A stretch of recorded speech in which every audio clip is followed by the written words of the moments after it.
What's up, good people? What is up, man? This is tonight, man. I just want to kind of like bring out the new show. The new show is basically know your power in breaking the chains. Know your power in breaking the chains.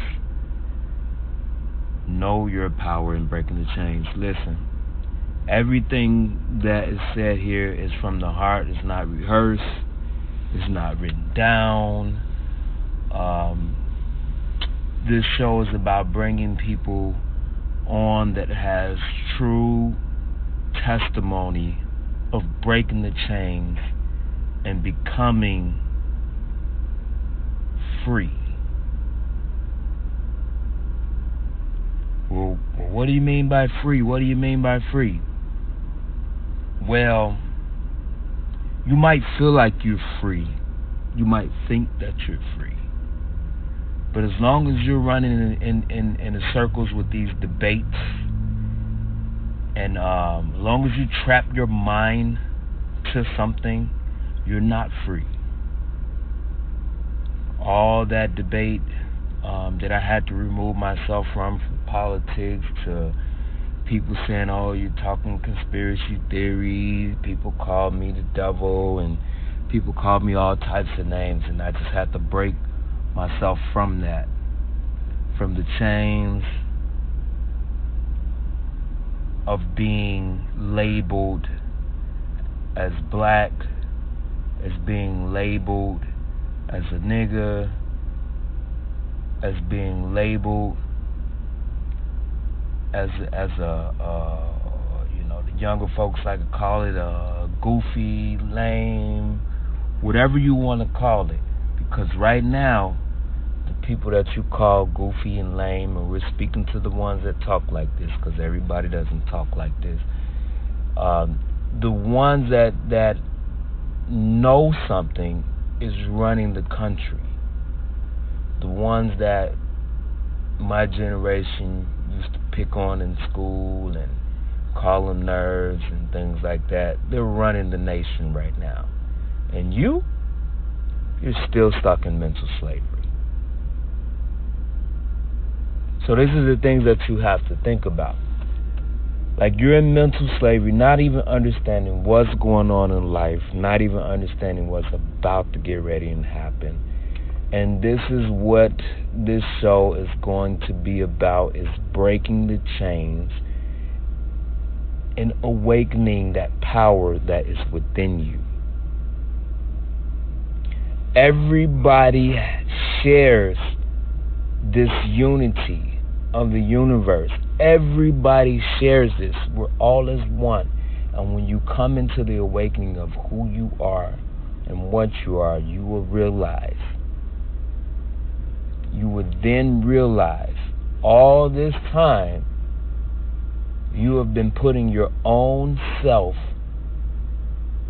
through the bullshit, all the emotions,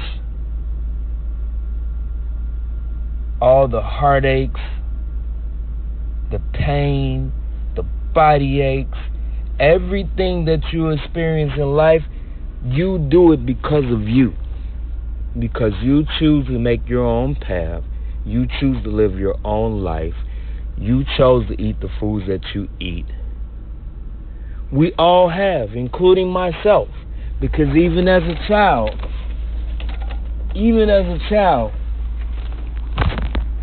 all I had to do was say, I don't like that. I don't want to eat that. And pick something healthy to eat. Some fruit. Not nothing from the restaurant. No. My point is saying I didn't want that because I wanted to go to the restaurant and get me something to eat. That's just a fact. Okay? I'm going to keep that all the way 100 with you. That was my problem back then as a child. You know, I didn't know anything about eating right. I didn't know that we were supposed to eat a certain way. But now I know. And now I know, and let me tell you, oh, what a beauty it is. It is a beauty to challenge myself on a whole different level now.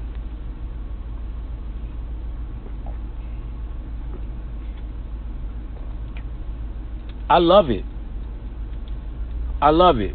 I let go a lot of things that I did love. But when it's time to let go, you have to let go. And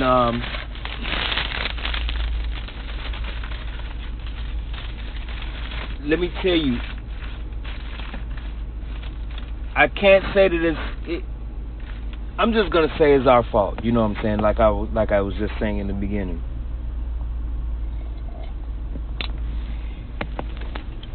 We chose to keep teaching each other the same BS that we learned from people that never really cared for us. And it's our fault because we made that choice. Though the proof was there, the information was coming out. Many people have told us, and leaders and teachers and preachers, whatever you want to call them, bishops, whatever. We were all basically taught to believe a certain thing. Okay, and let's put this out here right now. There's nothing wrong with religion. Religion helps people that need to walk a certain structure. But it all comes down to the same thing. We all unite as one under one creator, regardless of what religion you serve or what you serve, what you think you may serve. Okay? I had to waken up to this. You know, even as a child, I was always told that I was going to be something important. Notice the words, because words is everything.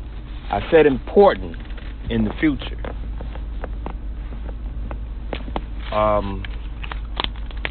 I'm not saying that I got to that level or anything. I don't know what it is.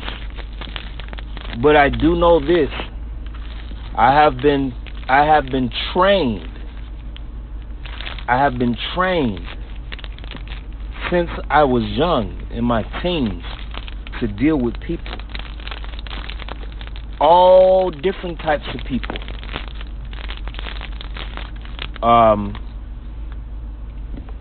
And with that being said, that means a whole lot as to what I'm supposed to do in the future. I didn't know the year. I didn't know when this was going to come about. But one thing I've always knew as a child, I've always asked questions. The questions I asked myself is, whatever happened to the people that hung us and drug us? Because they were still here. Whatever happened to the people that spit in our face, poisoned us? And then I always thought, how was life before all of that came about? What was it like? And whatever happened to the racial wars and things that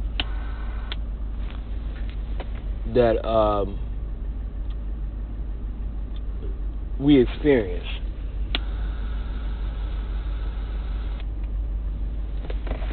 I always ask myself those particular questions, and will this come about again in my future? And the answer that I always receive is that you are going to go through something in the future. Not yet the same, but you're going to go through something. And you're going to be important to the future. I was young, and my mother would tell me things in my life to encourage me and to actually, I didn't know this was coming from the angels, but they were telling me something, and it always stuck with me. But I don't want to dig too far deep on the past right now, because we have many sessions to talk about my past and all that, and what led me up to this point here. But what we need to get into discussion right now is that this year was the year I let go of eating meat, eating starch, and eating dairy. I let that shit go. I let go of a lot of other stuff. I let go of a lot of temptation that I was receiving, that I was causing amongst myself. I let go a lot of hate, a lot of anger for nothing, hate for nothing. I never had envy against no one. I never was really jealous of anyone, because I love to see people get ahead. I always have. I always like to teach and give people information for free. And that's what this program is about. This is free information. This is not anything to think that we're gonna get rich off this shit. No, this is to wake our people up, because this is for the ones that has an ear. Let them hear it, because we need that one to wake up, because that one would change the world. And that's what we need to do. So, without further ado, I did pre-record this. This actually was a recording over the phone a few days ago. So let me kind of step back for a minute. I was a bit nervous. I'm not gonna lie. I've always had that as a kid with the crowds, or it wasn't even a crowd. It was just two of us over the phone. But I kind of rushed it a bit, but I didn't even put my part out there. Like, I literally had kind of spaced out for a second. I kind of rushed it off and let the two gentlemen talk, because their stories is very, very powerful in the knowledge that a person gets when they become awakening. The God, whatever name you want to put on it, Allah, Jesus, God, Yahweh, Horus, all the way down to the people that have died, prophets and whatever. Okay, these two brothers here, man. First up is my brother WILDABEAST, man. And I gotta ask him that question when on the next interview. I gotta ask him that question. Why does he call himself the Beast? But man, he has some interesting stories that he's gonna tell you. He's gonna be the first one up, and then we have our brother Levi, which is going to basically break everything. He's going to tell you his story and then break everything down for you to actually really show you what the conscious mind can do out of nothing. He's going to break it all the way down. I mean all the way down. So when I tell you need to listen to these brothers, you need to listen to this thoroughly all the way through. The interviews that I'm going to have with people from this point out are going to be long interviews. They will be, because let me tell you something. When you get someone with excitement, then they get that enlightenment. You can no longer box a conversation within a time frame. You just can't. They can be mindful, and I'm not going to stop them, because you can't box that energy in. You just can't. Unfortunately, and what you don't want to do is you don't want to miss out on every word that they say, because those words actually mean something. And I do a lot of my talking driving, because I've learned the power of multitasking. Here it is, I'm sitting here in the truck thinking, well, why not talk and think and give it out to you guys? And then when I get home, I do extra thinking. But usually at home is my private zone. I'm not gonna lie. I need to do some cleaning. It's been a while since the basement's been reconstructed, so I don't really do a lot of talking in the home. But to be honest, I will do it. I just, when I'm at home, I'm really concentrating on what needs to get done and staying focused.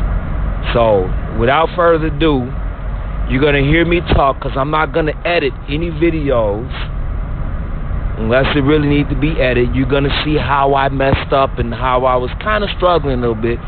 But, you know, it's always an experience to that. So I want to become a great interviewer or a journalist or whatever you want to call it. I just want to be able to introduce someone with power and give them that same power in return when I introduce them. So you're going to hear my introductions come out a whole lot better in the future, especially to these two gods here, man. I'm going to call them exactly how I see it, man, because they're the creator of their own world. And when they bring their creation to you, it's going to open your light up, and it's going to make you start creating your own world as well. So without further ado, we got, you're going to hear me talk a little bit, and then you're going to hear WILDABEAST go, and then, hey, it's time to get it on, man.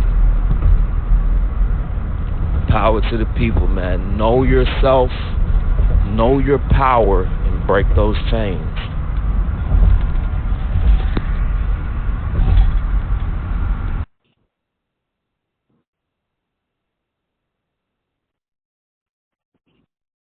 Yeah. Yes, sir. 1 second. Let me add Levi in real quick.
Okay, Will? Yes, sir. All right, Will. All right, I got Levi on the line. My price trip YouTube next. Yes, sir. You have? I'm sure we did. I remember hearing the name when I was there at Alkaline Healing Herbs, but I can't seem to place the face with the name though. But I'm sure I met you though. Yeah, probably. Well, nice to meet you again, brother. Indeed, likewise, bro. For sure. All right. Man, Will, you know, I've been, you know, when I met both of you guys, actually, man, it was just a good experience to actually meet someone or meet two brothers, man, that's really outside of the box, connected to the earth. You know, conscious,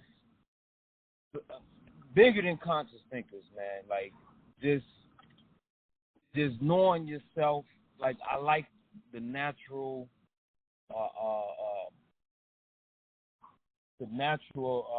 way about meeting people that we're kind of like on the same page. We all get connected the same way, connected to the universe the same way. But it all has different flavors, but it still comes down to one thing. And when I first met Levi, so Levi, told me about his weight loss and everything.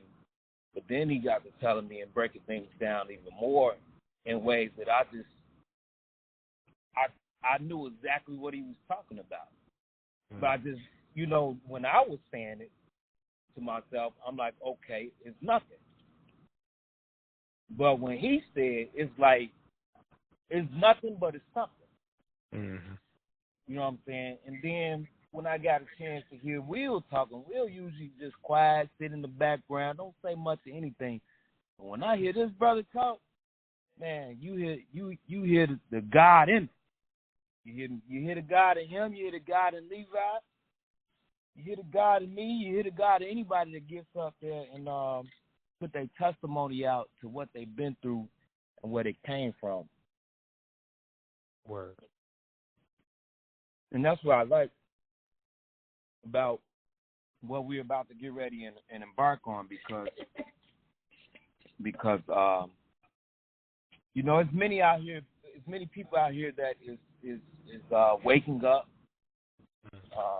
Like I was listening to Damien Dash talk on one of the interviews, and he woke up to female being the God.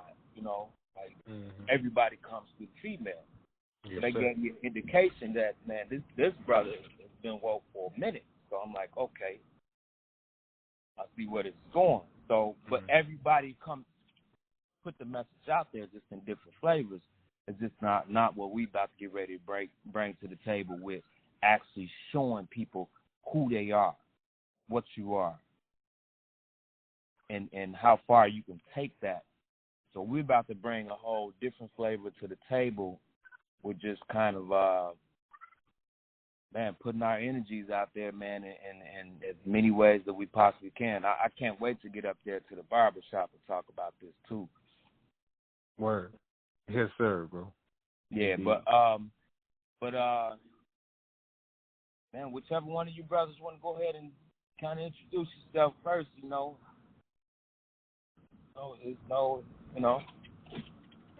Brother Will, you can start off, brother. I got my son. I'm trying to just get him situated, so as I'm doing that, I can listen in. Yes, sir. Okay. Yeah. Okay, bro. Yeah. Indeed. Well, my name is Will Jones. I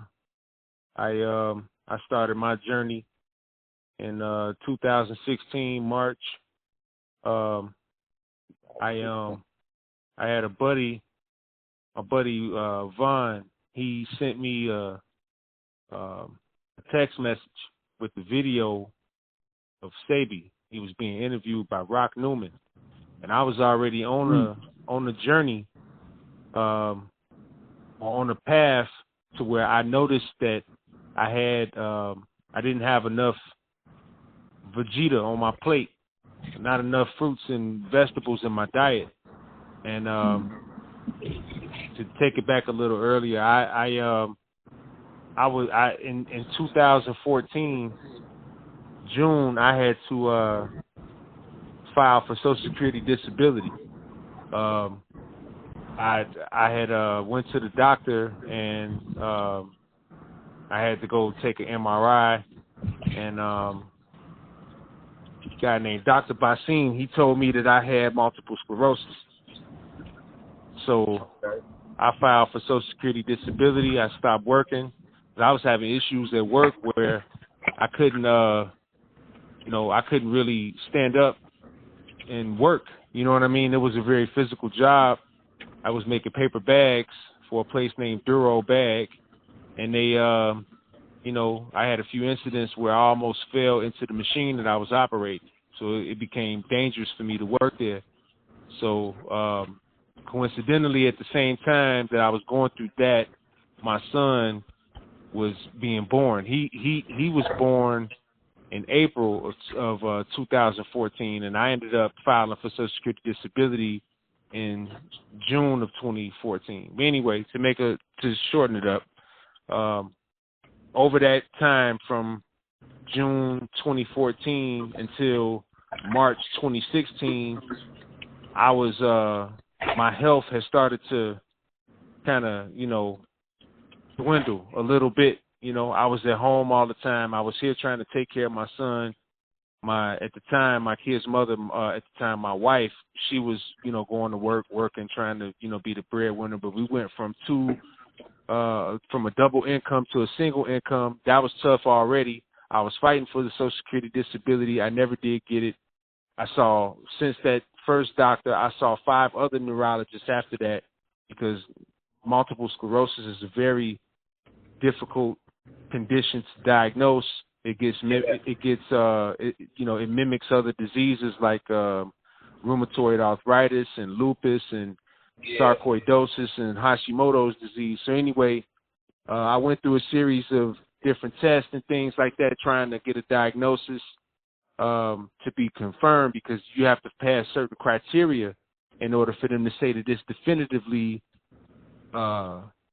multiple sclerosis.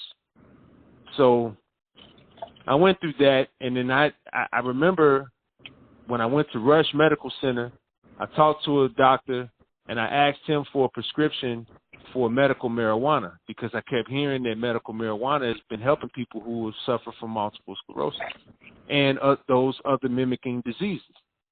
So it don't matter, I started to realize that it doesn't matter what they call it. It's an issue with the brain. This is a neurological disorder, so they can call it whatever they want to call it. But anyway, right. So I asked for the medical marijuana. They didn't give it to me. But what the dude told me was he wanted to do a biopsy on my brain. He wanted to drill holes into my skull and examine my brain. Oh, hell no. I got up and I walked out of his office. I told him he's crazy. So be a bad thing. Yeah, I'm nobody's experiment. So, I made up in my mind at that point. I had already stopped taking the medication that they prescribed me. I said I'm done with this. So that was, I think, that was November of 2015. February of 2016, I started to notice that, matter of fact, I was watching Breaking Bad, and I heard the guy Heisenberg. He told the young fella, I forget his name, he told him that he doesn't have enough green on his plate. He needs to have more green in his diet. And I said, man, I don't have enough green on my plate. I need to incorporate more of this stuff.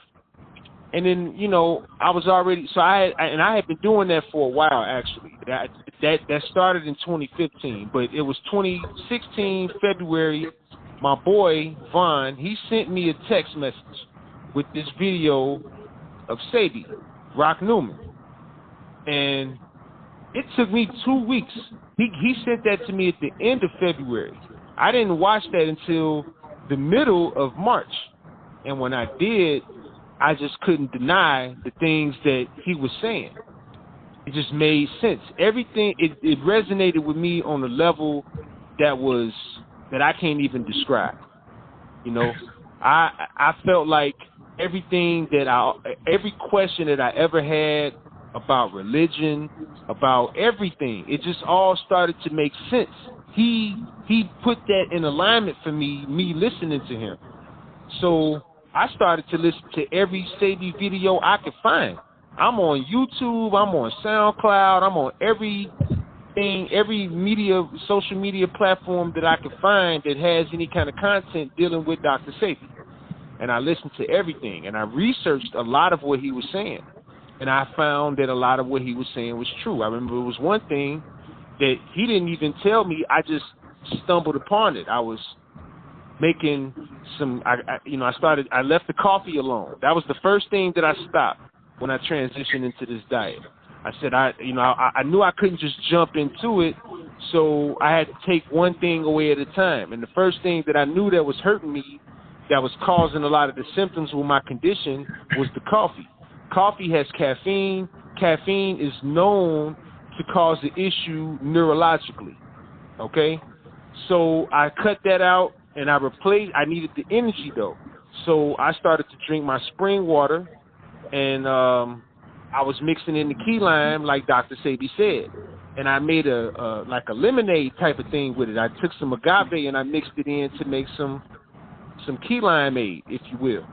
And at the time, my wife, I wasn't trying to force her to do what I was doing. So I tried to make it as comfortable for her as I could, and I made her a lemonade.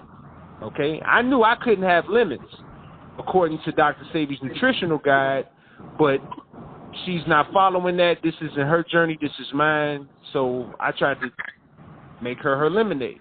And I juiced some key limes in a styrofoam cup, and I juiced the lemon in the styrofoam cup.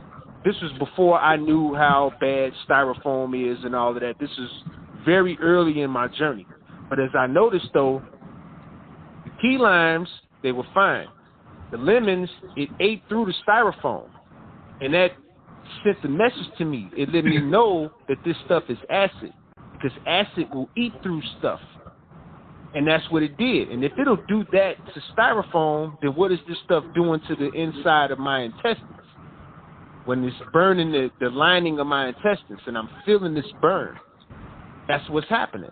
If you take lemon and you juice it over a piece of fish and put it in the fridge, it'll start to cook it even before it hit the flame.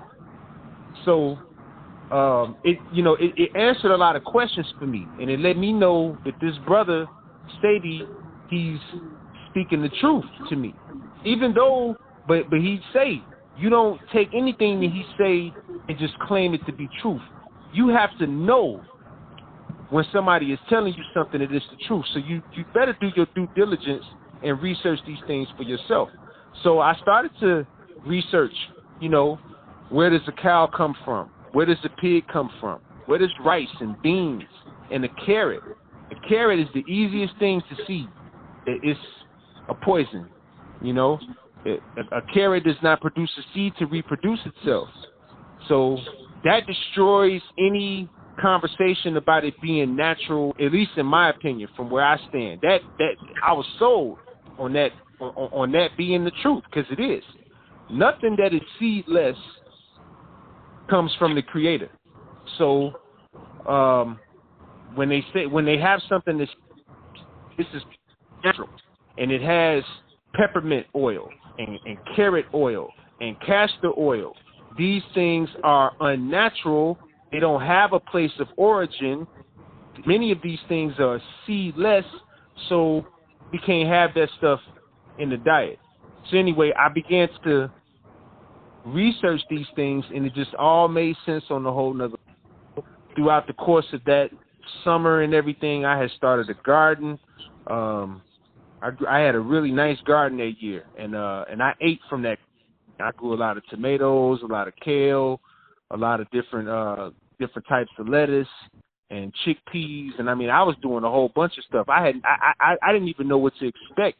I was planting everything. I must have had like 30 tomato plants, and this is Roma tomatoes, Man, and I fed it nothing but water. I didn't have to give it anything other than water. I would have liked to have given it the rainwater all the time, but sometimes because it didn't rain as much like that, I had to give it water from our irrigation system, which is okay. You know what I'm saying? The plants still, they grew, and it was good. I had a lot of food that year. Anyway, but I was still eating certain meats. I was taking it one step at a time. The first meat that I stepped away from was pork. That was starting to make me noticeably sick. Whenever I used to love to grill all the time, and I would eat bratwurst and Italian sausage and stuff like that, and those things were starting to make me very sick. I was while I was, even at work at that time. So I went from the pork, then I stopped the beef. It was easy for me to stop certain things once I found a substitute. I was big on burgers. So once I stopped, when I found that I can make burgers using a falafel mixture, falafel, that's a Mediterranean, Middle Eastern dish, and, all it is ground up chickpeas to, and some cilantro, onions, and lime and stuff like that to make like a hush puppy type of thing. But, me, I like to cook, and I watched a lot of cooking shows and things like that, and I can take this same mixture, and I can make it into a patty. And when I did that, that took care of my burger, craving or weakness. You know what I mean? Then it was the pizza. I was able to make a pizza, and even though I wasn't able to use cheese, because in this lifestyle, from my experience, I only seen one sister that made a cheese that melted. Now, I never tasted it, but she used what she said was all Dr. Sebi approved ingredients, and it looked good from the pictures that I saw. But from my experience, I haven't been able to make a cheese that would melt, and then I started to also notice that it isn't even that important to me to have cheese. Cheese is, I researched cheese, what they use to make it. They use what they call rennet to make cheese. That's what makes it be able to melt, and rennet is the fluid from the stomach lining of a cow. And when when you research these things, it's very easy to leave them alone when you know what it's made of. And that just resonated with me on a whole other level, because I'm addicted to something, this cheese, and I don't even know what it is. Back. You know what I'm saying? So, again, so researching these things. So with the pizza, I can make a pizza and it don't have no cheese. When you look at a pizza is a pie. And you don't need no cheese for a pie.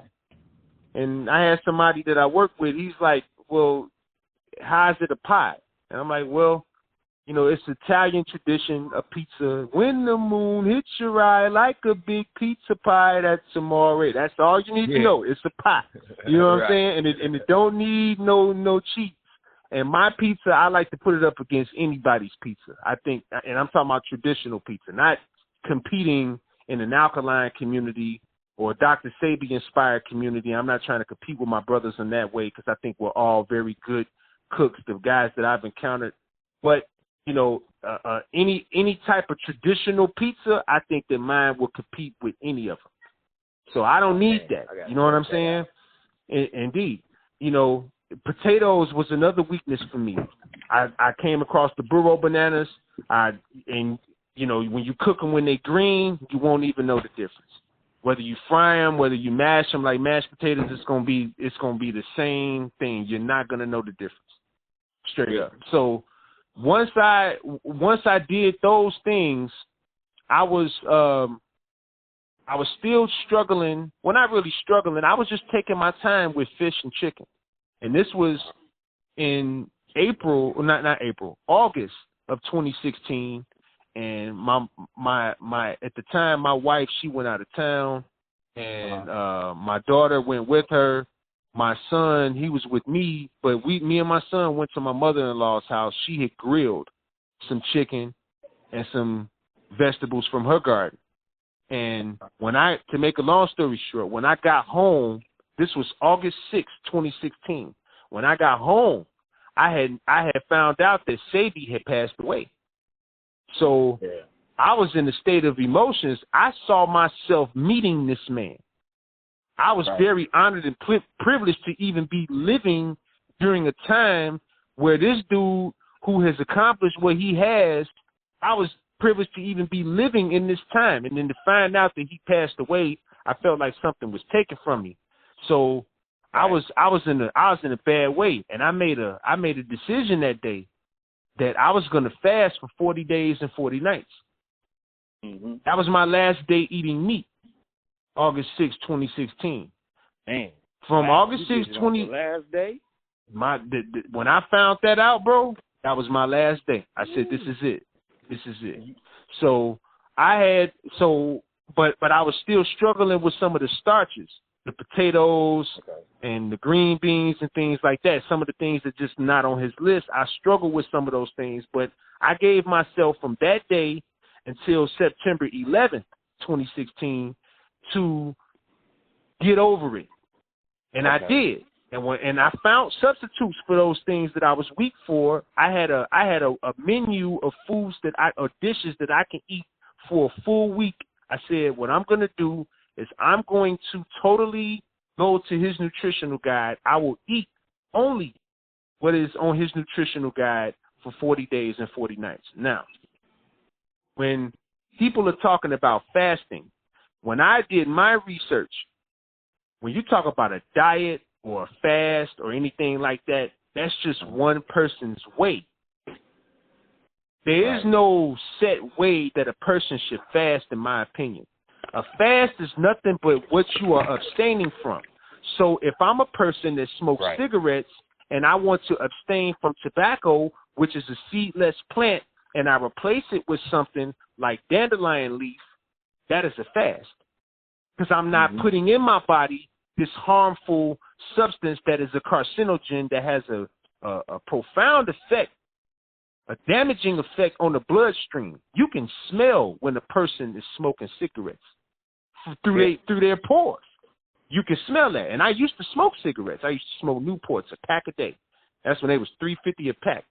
But anyway, if you replace the tobacco cigarettes with dandelion leaf or damiana leaf or mullein leaf or sage leaf, and you roll it in some hemp rolling papers, now you're going to offset all of the damage done by the tobacco. That's a fast. It doesn't have to be so extreme to where you are not eating anything but liquids and herbs for a set amount of time, okay? That is only needed, in my opinion, when you are suffering from a condition that you are trying to get rid of. So if you have cancer, then you need to fast and not consume any solid food for at least 60 days to 90 days or longer if need be. But over that time, you're going to see things come out of your body that you didn't even know was in you. And it's all acid. You know what I'm saying? So, again, I did that for 40 days and 40 nights. I actually went 51 days. I fasted from September 11th all the way up until October 31st. No, matter of fact, no. I'm sorry? No, go ahead. I'm sorry. Oh, yeah. So, it was actually November 1st. My bad. We went to Fright Fest. I took my kids to Fright Fest at Six Flags that year, and I decided that I was with my kids. I was with my family. I wanted to have some enjoyment with them. I wasn't going to eat any meat, but I wasn't going to be so strict on this day to not having something like popcorn with my kids at Six Flags. So I had some popcorn. I had some pink lemonade. And then we went to Red Lobster, and I had a side salad, and I had a champagne vinaigrette. Now, I don't know what it was that triggered my symptoms, but all my symptoms of MS at that time, they rushed me all at one time. And I was in such bad shape that I couldn't even walk to the car. My daughter and my sister had to hold me up and carry me to the car. And my sister had to drive me home. I was so embarrassed. You know what I'm saying? Right. It was because I didn't have substances in my body for almost 2 months. And then I go and I put that stuff back in, and it was like somebody who robbed your house, and, you know, they broke the lock to break in, and you never did get the lock fixed. The next time they come, they could just open the door right in. You know what I'm saying? Just come right in. It's the same type of thing when it comes to disease and these foods. This stuff is no joke. You know, I watched my son the other day. My son does not eat like me. He is partially vegan. I'll give him that. He will have chicken, bacon, and he will have pizza with cheese on it. You know, they don't have meat on the pizza, him and my daughter. And I don't force these things on my kids because I had to change my diet. That don't mean that they have to. They have to do it when they're ready. I have to live with the fact that when they go with their mother or when they go with their grandmother or their grandfather, that those people are going to give them things that I don't want to get, that I don't want them to have, just to spite me. You know what I'm saying? So why should I put myself in the position to where I'm gonna be stressed out trying to keep that stuff from them when they're gonna get it anyway? I got the answer. I know how to offset anything that my kids will be encountered with. If my kids came home today and they said that they had coronavirus, well, knowing is half the battle. I got God on my side. I know how to fix this problem. You know what I'm saying? So it's nothing for me to worry about. You feel me? So I'm gonna but to get to my point, my son, he normally has a certain pizza, frozen pizza, right?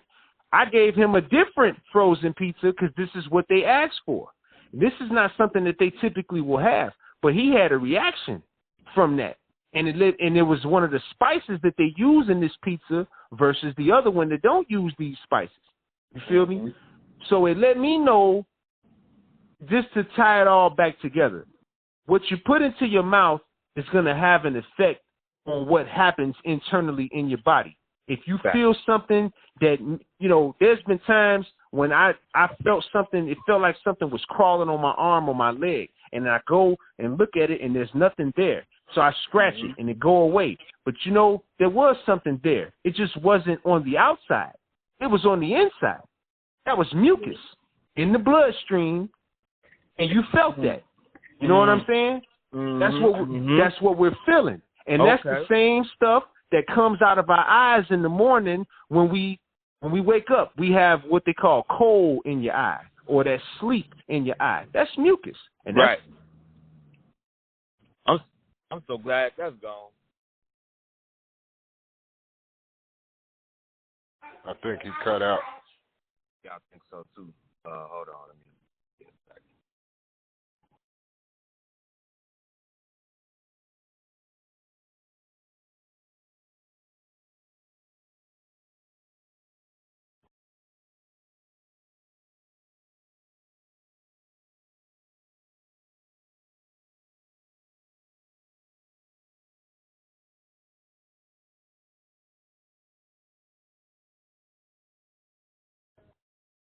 Yeah, I got you. Yeah, I got you. Okay, cool.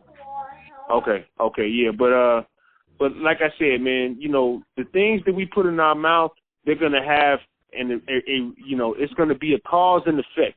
If these things are not something that is made by the Creator, it's going to have some type of negative reaction in the body, and the result of that negative energy is going to result in corrosion, which is mucus, and it's going to, when it builds up and develops in one place of the body, medical science is going to give it a name to distinguish it from the other types of diseases. Diabetes and liver cancer are two different diseases, but actually they're the same, because they're both coming from the same cause, which is mucus. You know what I'm saying? So, so to get back on track, I know I made a decision that day after having that episode that I cannot turn back. This is like, I used to, when I was a kid, a story in the Bible. I'm not religious. I'm not religious at all. And the reason being is because if I have to choose one religion, then that means that I have to be against my brother who serves another religion. And then when I look at these religions, I've learned that the ones that I was taught, that they didn't come from a place where my DNA originated. You know what I'm saying? So, and again, it separates us. Anyway, this story about a man and his family leaving Sodom and Gomorrah, God tells him, don't look back. And he and his kids did not look back. But his wife, she looked back, and she turned into a pillar of salt. And God warned them that would happen. So I had a similar feeling that if I look back and I go back and eat the things that I was eating, this disease is going to come back. And I'm going to be in a world of chaos. that I don't want to be in. I'm going to be in hell. You know what I'm saying? So I stayed on my journey. I continue to, you know, incorporate and while I was fasting, the main thing that I took was the herbs. You know, I ate the way that I ate, but eating from Dr. Sebi's nutritional guide is not eating alkaline. Okay? Right. The alkalinity comes from the herbs.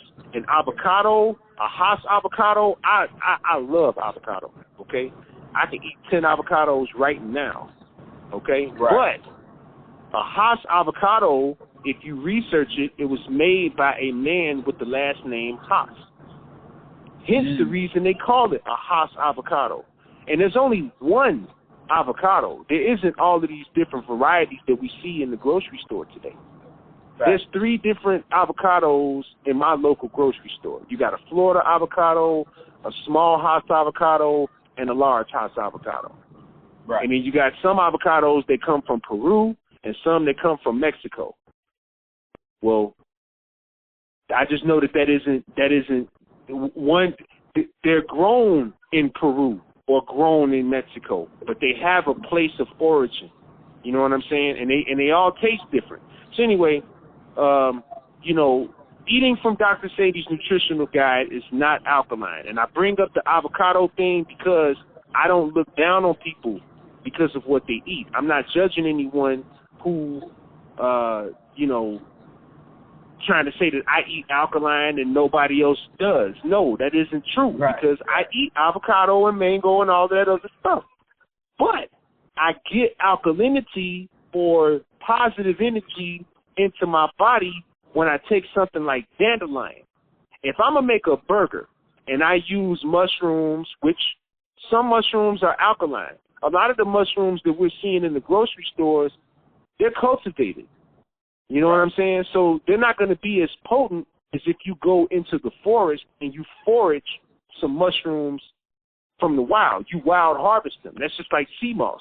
You can find sea moss and it be cultivated in an environment where it's outside, it's in the ocean, and it's to rocks, but it isn't the same as if you are wild harvesting it off the coastline of Ireland or Jamaica or the Caribbean. You know what I'm saying? Right. Because it grows in many different places, and depending on where it grows, it's going to manifest a different color, a different everything from what I've been reading. I've never harvested sea moss myself. But anyway, then you got people who cultivate it in tanks. You know what I'm saying? And that has no mineral value. So you got different levels and different versions of it, but one is going to reign supreme over the other, the one that is wild harvested, the one that you get straight from nature. If I go and I get some dandelion from my yard, that's different than me getting dandelion from Pete's Fresh Market. Because the dandelion at Pete's Fresh Market was not wild harvested. That was cultivated. But it's still dandelion, though. It doesn't take away from, you know, it being what it is. It's still dandelion, but you're not going to get it as potent as you're going to get it in its natural environment. And even the dandelion that grows here in the States, this is not its natural environment. Dandelion does not come from here. Dandelion came to this land when Christopher Columbus invaded this land.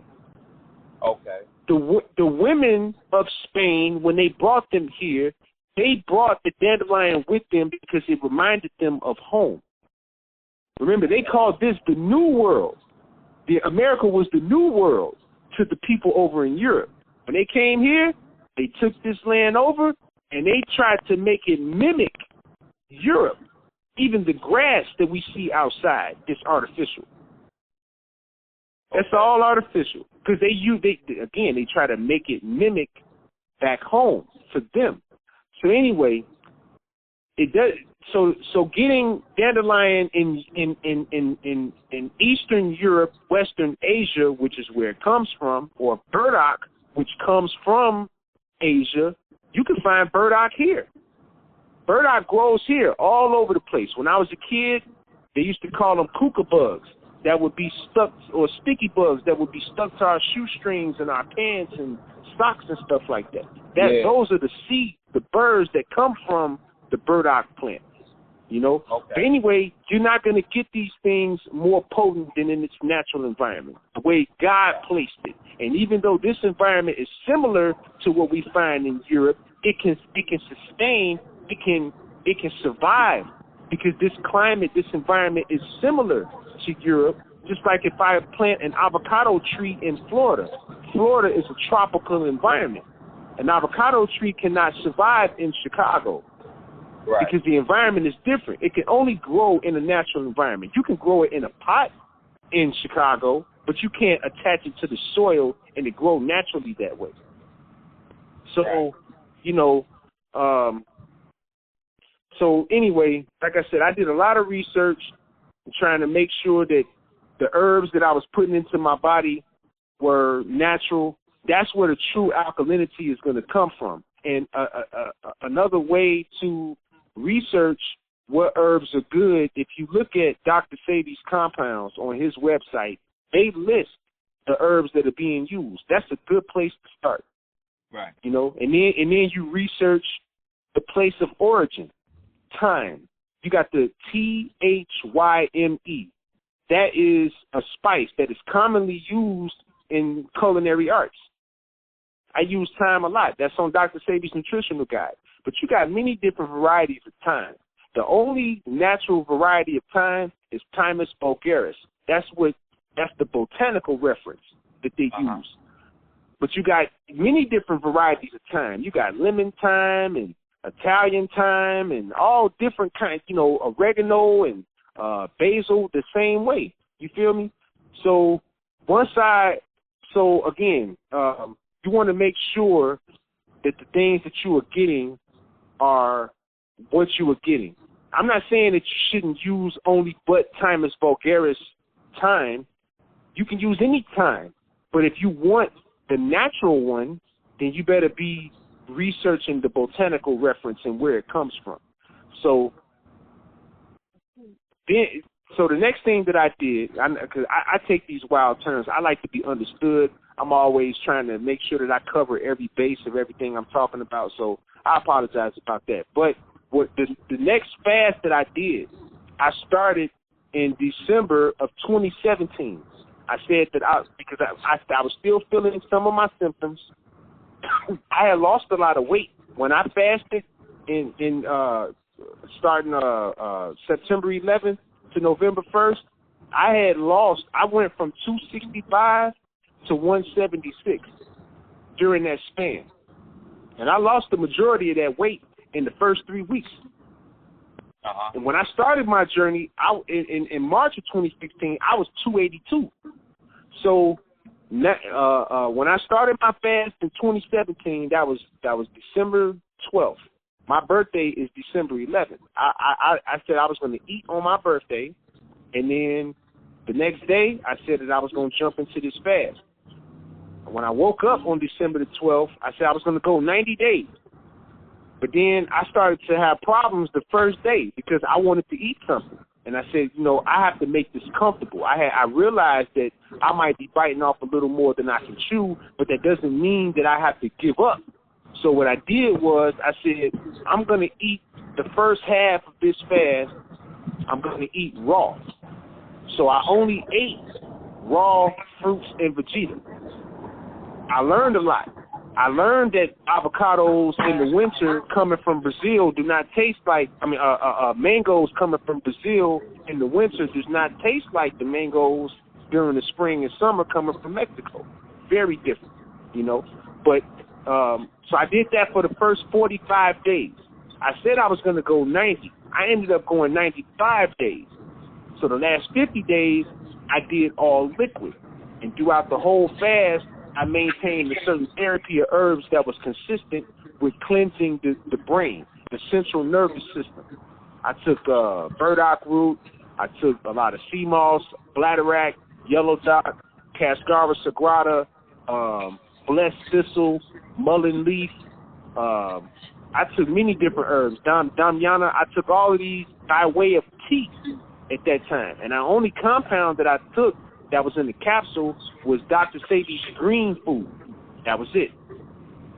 So I did that, and on the 65th day of that fast, I passed a worm and it was wrapped around itself. If I had unraveled it and stood it out end to end, it would have been taller than me.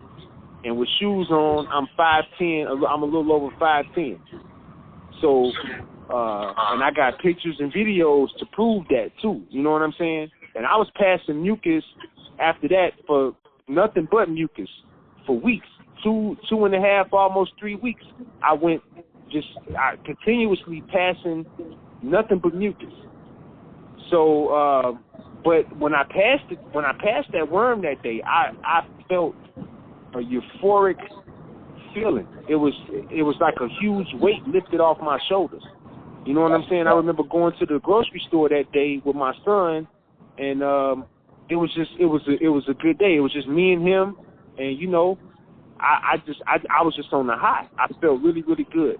And then after that, you know, I went through some things with my family. You know, I started to I lost at the time my wife. You know, she went in another direction, and you know, I'm not gonna, you know, I understand that, you know, things happen. Sometimes people have, you know, a different feeling. You know, not everybody is gonna be in your life. Some people are only going to be in your life for a reason or for a season. And even though, you know, I thought that she was going to be in my life forever, you know, it hurt, but I understood. You know what I'm saying? The changes that I had to make, she didn't ask for that. So I understood.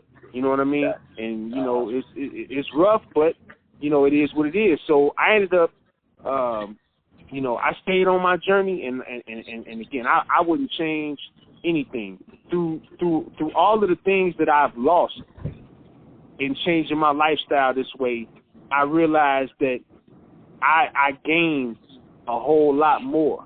I gained me. Sadie made me realize that there's nothing more important to me. There should be nothing more important to me than me. Nothing. Not even my kids. Because if I don't love me, how can I show love to anyone? I cannot do that. That's backwards. If my brother needs a loan of $50 and all I got is $50, and I give him my last $50, that might help him out, but I ought to put myself in the bind. I'm not being a friend to myself. It may be tough for me to tell my brother that I can't give him this money, but I got to be a better friend and keep it for myself, because I am number one. And if I don't help me, I cannot help nobody else. You know what I'm saying? So I learned that throughout that process. You know, and I wouldn't change anything. You know what I'm saying? I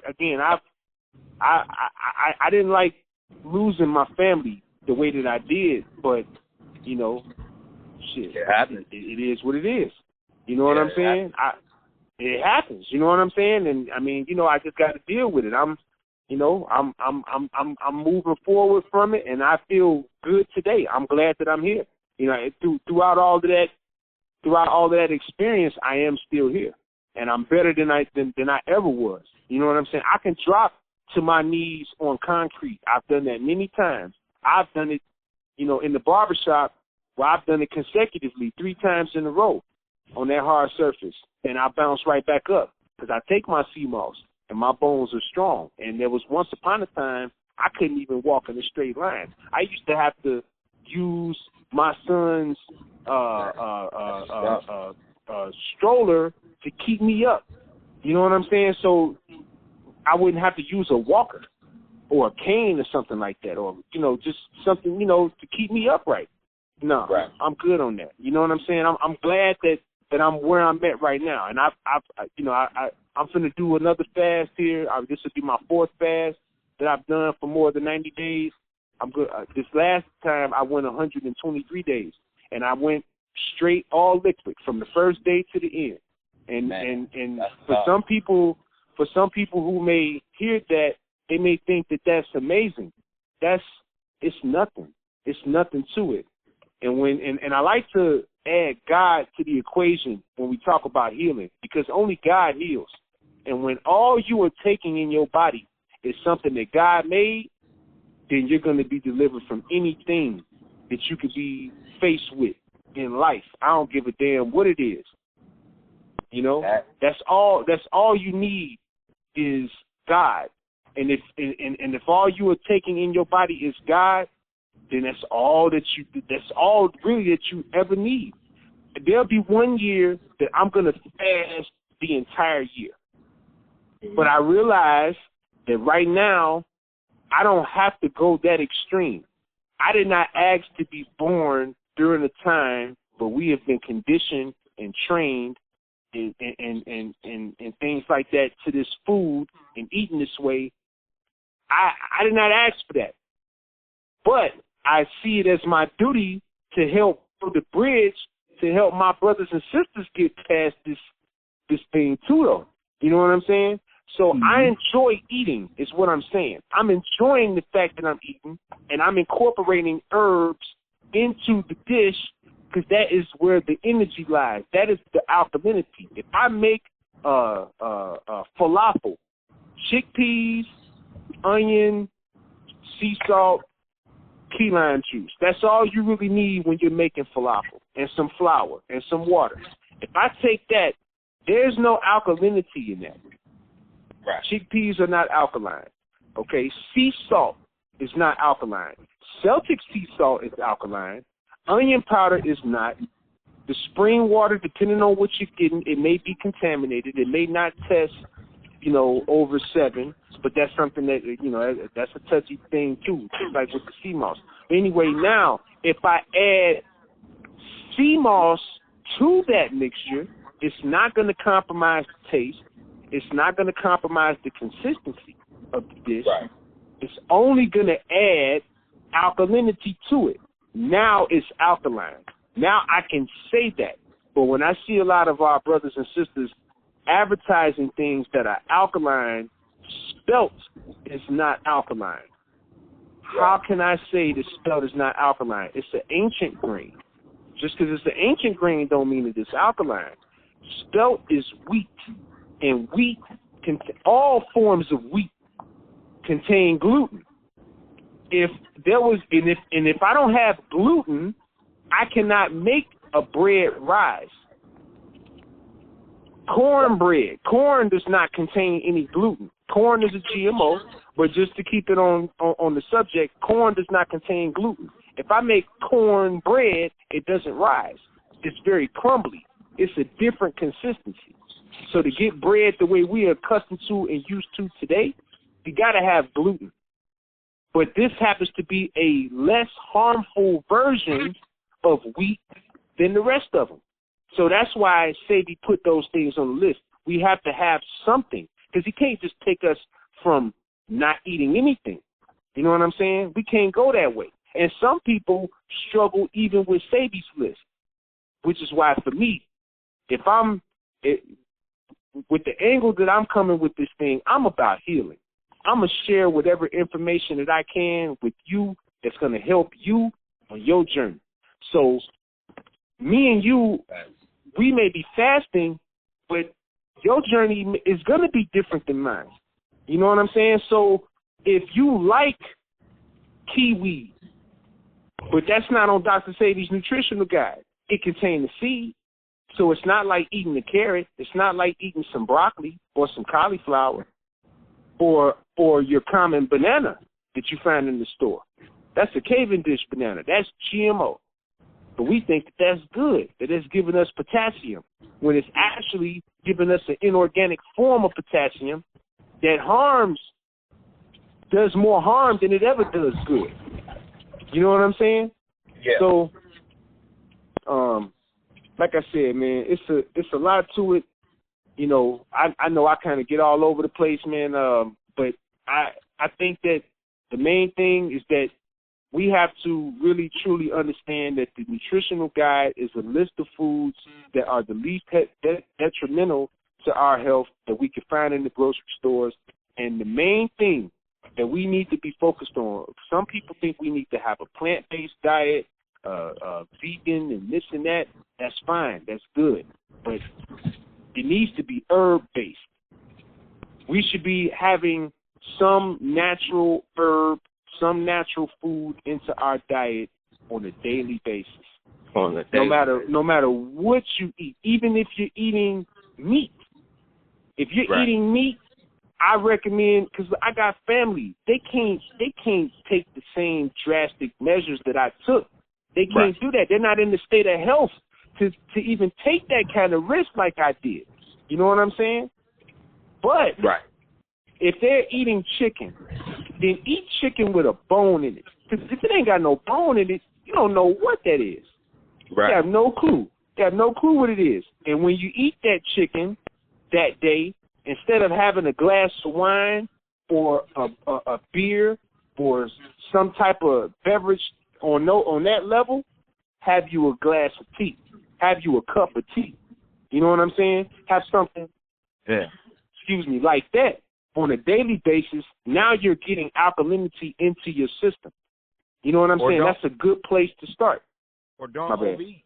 Be proportionate. You got to eat in proportionate these days. Like, you got to proportion your foods right, because eating too much, that's just like eating too much good stuff, or taking too much herbs could be detrimental to your health.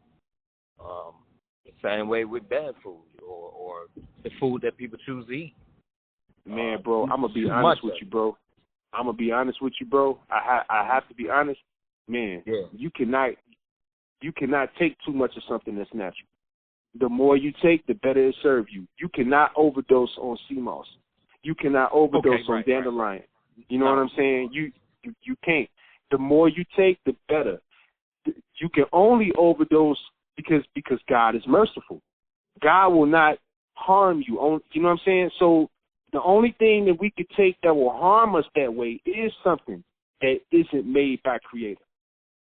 You know what I'm saying? If it's natural, you can take as much of it as you want. Now, there are some things that are more violent than others when it comes to cleansing, like Cascara Sagrada.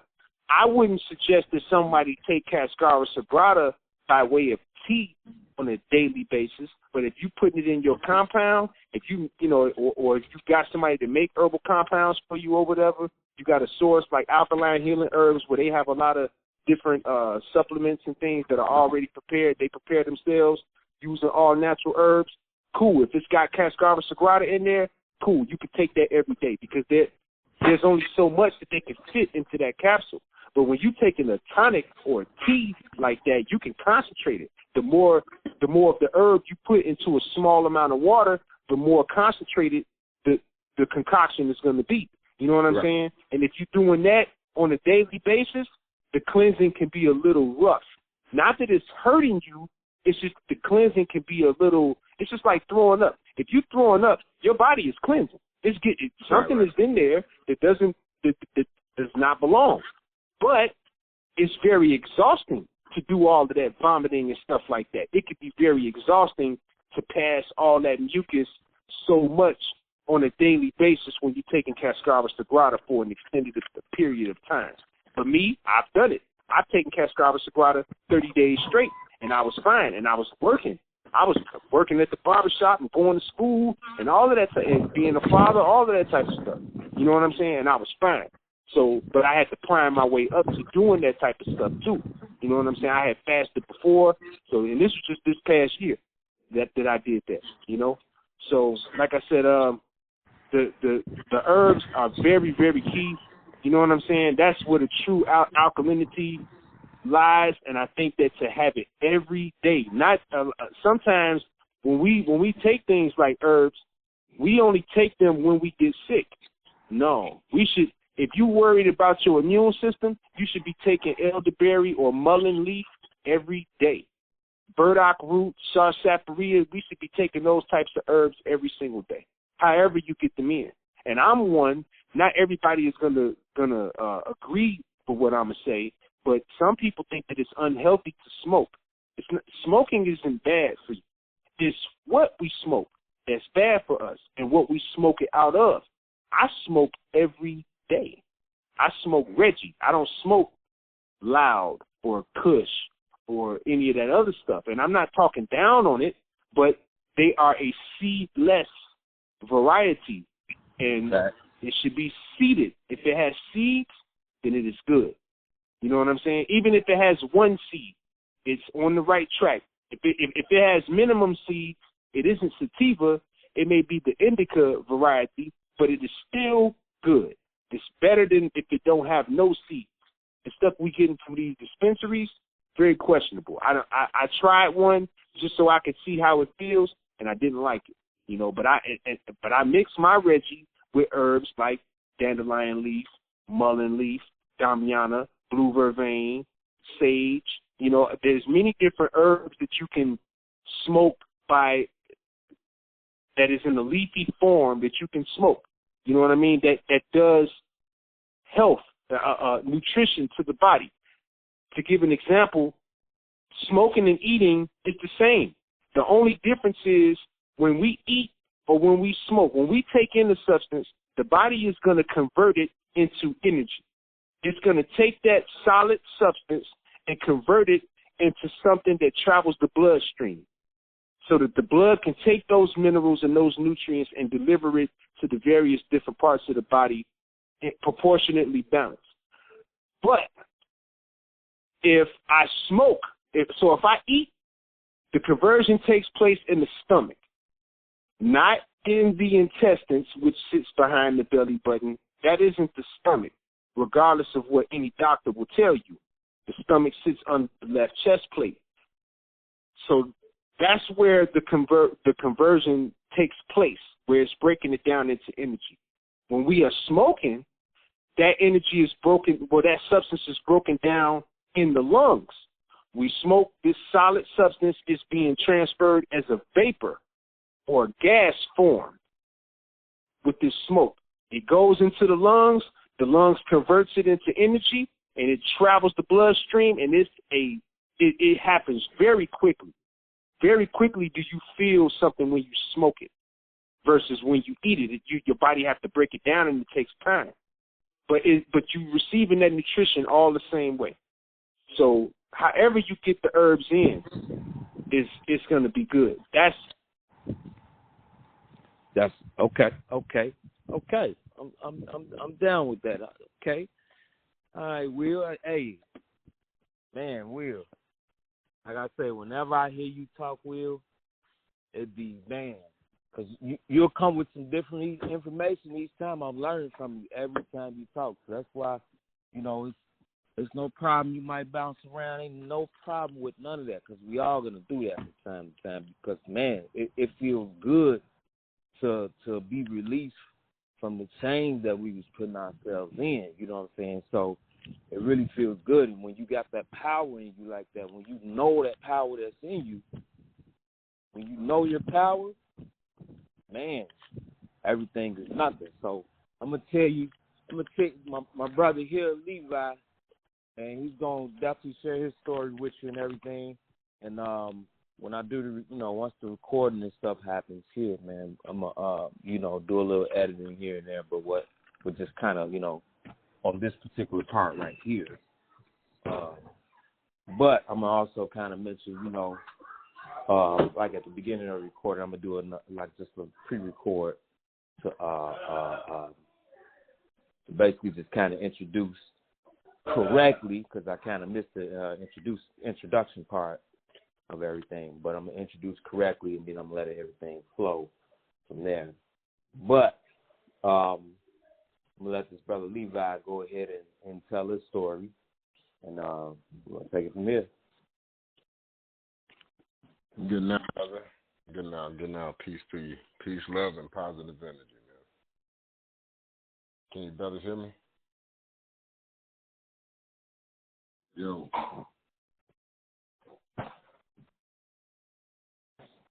Can you hear me? Hello?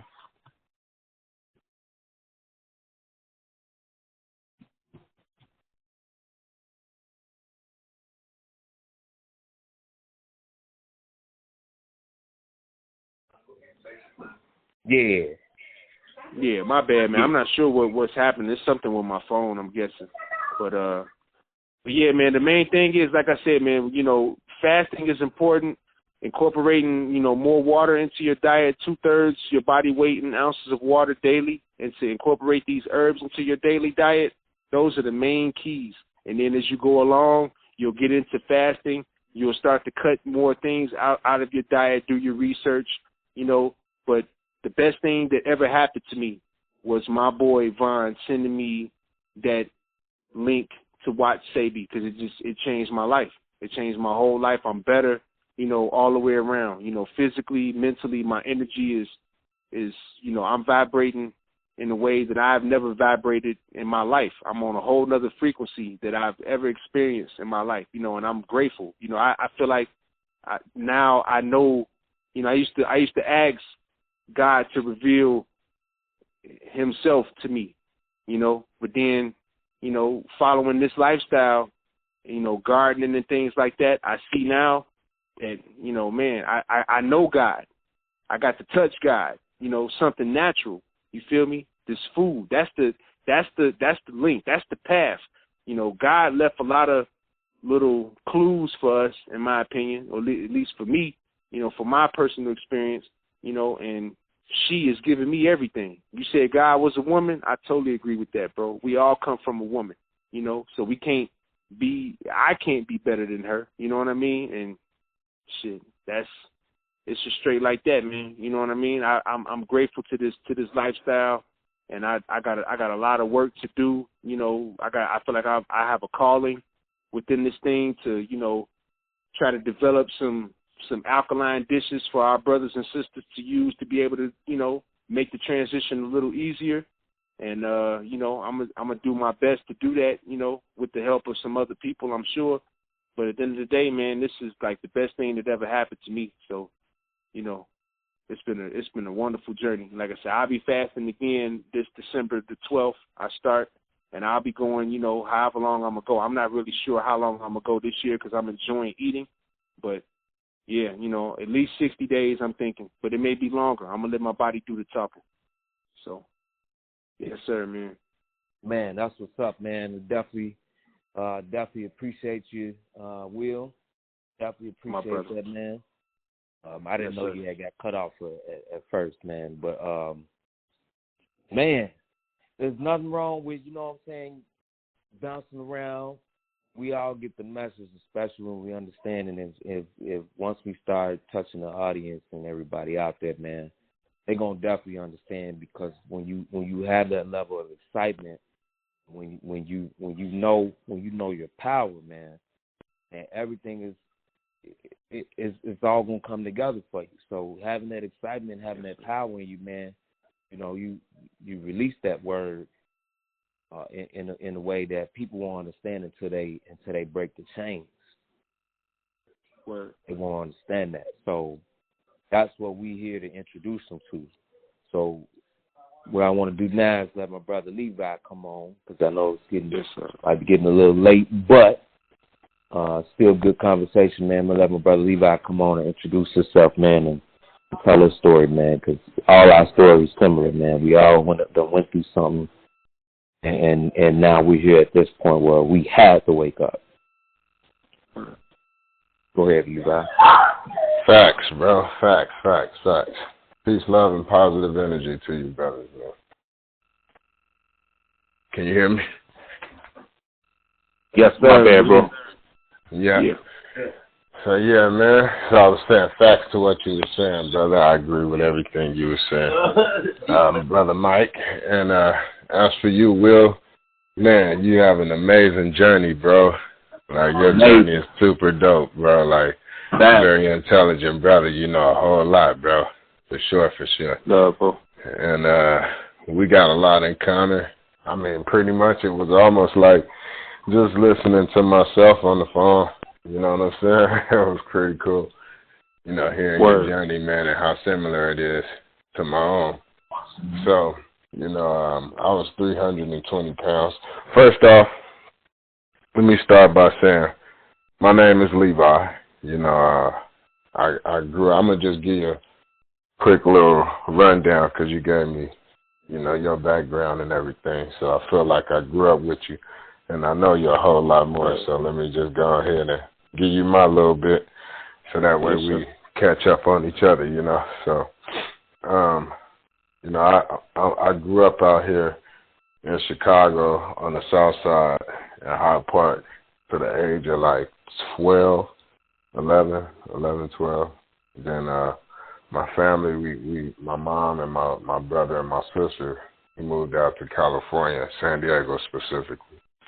And I grew up the rest of the way up out that way. And it was just me, my mom, and, you know, we had some other uncles and aunties and stuff that was out that way from Chicago too as well. That's what, you know, kind of led to us heading there, you know, after trying to find something different from Chicago. Because we left, I think it was in the late 80s, early 90s, like 89, 90, you know. And it was right when it was, like, really, really getting bad out here, you know. So my mom was like, you know, let's go do something different somewhere else. So we left out to to San Diego, man, and I grew up out that way. Just me, my little brother, and my sister. And I think around like high school, right after my son, I had a son at 96. My daughter, when I had her, you know, I blew up, bro. I became like 230 at that time. I remember I just started gaining weight out of nowhere. And man, it was crazy. Like I think about, I say 4 or 5 years after that, I was literally like probably maybe 300 pounds. And I think the biggest what I was 320 pounds, and I was that all the way to the age of 35.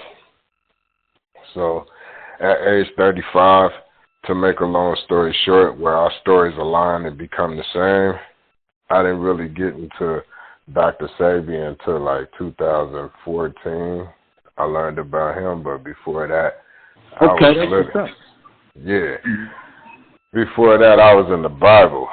Like, it was just me reading the Bible. I was just like, man, you know, at the beginning, this is where I was in my mindset at that time, you know, in my journey. So it was just, and at that time, I was just like, you know, in the beginning, we ate fruits and vegetables, you know, so, you know, what, is this the reason why we lived so long and our bodies was healthier then, you know, and I was just questioning everything at that time. And that was me on my journey. That's where it began, me questioning everything. And when I questioned everything, the answers I was getting was dope because I started applying them. And I started benefiting from it and seeing dope results. And at one point, I was just getting this knowledge, and I would just run back and give it to my loved ones. And I wasn't applying it. I was just aware of it. So they just was like, man, you know, you always coming back and trying to tell us something different from, you know, what you used to do, but you still ain't applied this yourself. And you speak so passionate about this stuff and how you feel we should start doing something different to see a difference, but you haven't applied it yourself at all. So maybe the message you given to us so passionately about, you know, it's for yourself more than it is for us. And that like crushed me, you know, because at that time, my mindset, I was always wanting to be right, wrong, winner, loser. So I was wanting to be right about the information that I knew I was right about. It was just that I was correct about the information more than I was trying to be right. So my ego was still hurt. Even though I knew I was right, I was still hurt because they thought I was wrong. And they was just like, you know, because you ain't applying it to yourself. So it looked like that information ain't as important as what you're saying because you haven't done nothing with it, you know. So, and they was on point with that, bro. So I think that's when I kind of stripped myself of what I thought I was, and I was like, you know what, that's correct information. I'm going to apply something different to see a difference. And when I did it, bro, that's where I started in the Bible. And I literally stopped cold turkey. And I got into the whole thing where I just started questioning everything, bro. When I started questioning everything, I got into learning about Dr. Sebi. And it was him that let me know a lot about like false leaders and stuff like that. And I was like, damn, you know what? This dude is on point. He was like a superhero to me, bro, when I first found out about Dr. Sebi, bro. Yes, like, it was just, yeah, like, it was an amazing thing, like, to see somebody speak up the way that he did.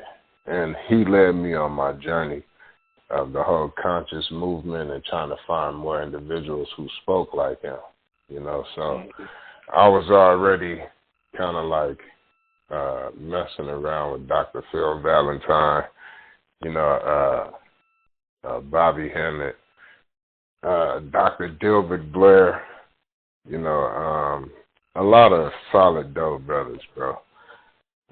Not to be name dropping or anything like that. I learned a lot from everybody in their own way, because everybody was on their own journey, giving their own testimony of what their experience is, you know, so, and was, you know, for those who are no longer here, you know, in the physical rather.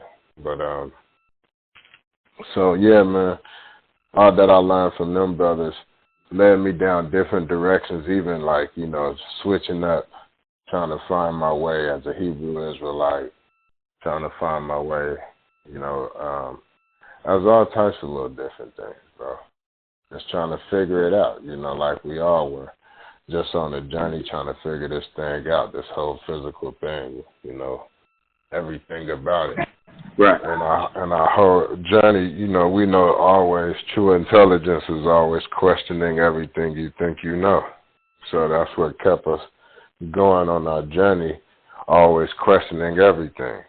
So, you know, within consistently questioning everything, bro, I became indigenous. I came across Dr. Ali Muhammad. You ever heard of him? Yep. Yes, sir.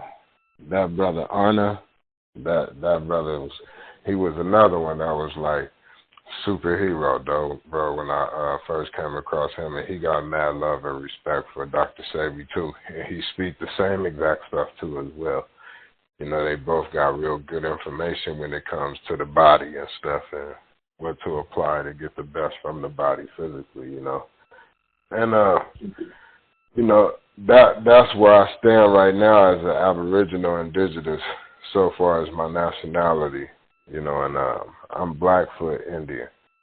So, you know, that's the title that I hold so far as my status in this physical, you know, but man, you know, again, like this is where I ended up, you know, like on my journey, starting off as a Christian, first starting off, you know, in the streets, gang banging, had my feet wet and that, you know, doing my little thing in the streets, selling drugs, you know what I'm saying, trafficking a little weed here and there, you know, getting locked up, you know, serving time a little bit here and there, you know, knowing everything, you know, I traveled overseas a little bit, messing around with the music, New Zealand, Australia. You know, I used to go like twice a year. Yeah, bro. I had a cool, dope experience, bro. This whole physical has been super dope, bro. And, you know, I like even consistently, you know, I always just question everything. And one time, you know, I just got to this point where I really just wanted to know the truth about everything, like beyond what a man could tell me. You know what I'm saying? And I remember I was like, I asked this question one time when I was locked up in 2005 in Cook County, bro. And I asked, I said, what is my purpose here in this physical form? Like just speaking to God. Like, you know, what's my purpose here, you know?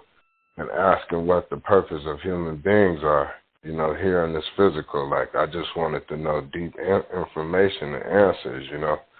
And I remember I had the Bible closed, and I just stuck my finger in it and flipped to the first thing that, you know, I came to, and I read it, and it said, the calling of Levi, you know, and it's Luke chapter 5, I think it's 27, Luke chapter 5, 27 or something like that. And it was, or you can go to Matthew 9, verse 9, because Levi is Matthew. and it was the tax collector or whatever. And it gave a story about who the tax collector is, and it gave me this whole little rundown, literally like my lifestyle, me being a promoter and stuff like that.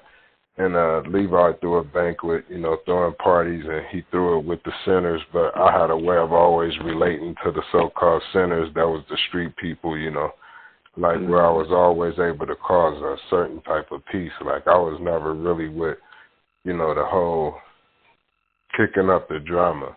I was always more about the togetherness within the gangs than I was about the separation of going at it and, putting in work against other brothers that was no different from us, that didn't get looked at any different in the system.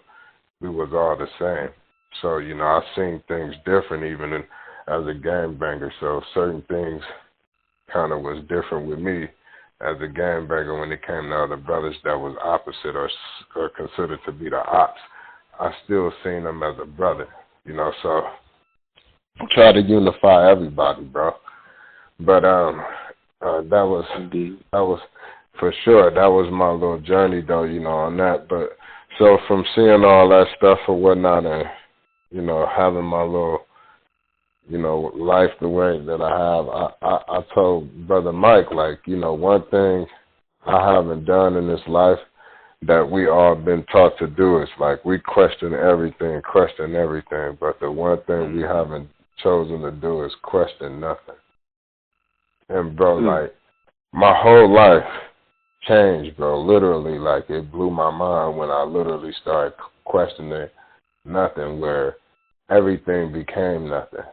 Because everything is nothing, and it kind of showed me, like, it was like a mind-blowing experience when I sat with myself, and it was like, damn, meditation. Even that, like, and I heard you speaking about, like, how a part of your transformation was you, like, seeing that your children is not your children, and, you have to separate yourself from everybody. If I'm not mistaken, you said that, correct? Yes, sir. Okay, so this is how I got here, bro. I became alone, bro. Like, when I became alone, it was one of these things where when you see the word alone, it's really all one, because I became no thing and no one. You see what I just said? Yes, sir. I became no thing and no one, bro. I became the all-knowing thing, and I became the all-knowing one. I became nothing and no one. You see what I'm saying? Sir. So Yes, sir. when I did that, I was like, damn, this is what they call meditation. Because when you meditate, everybody know the basic form of meditation is when you close your eyes and you go within yourself. And when you close your eyes, you're literally in darkness. This is every color, every shape, every size individual. I don't care what you look like on the outside. When you close your eyes, you're going to see the same darkness on the inside. And you go within yourself to so-called meditate. This is what we call it. But this is an ability that we all have the ability to do. Different color, shapes, and sizes, all the same. So when you close your eyes, you go into nothing, in the middle of nowhere. Yeah.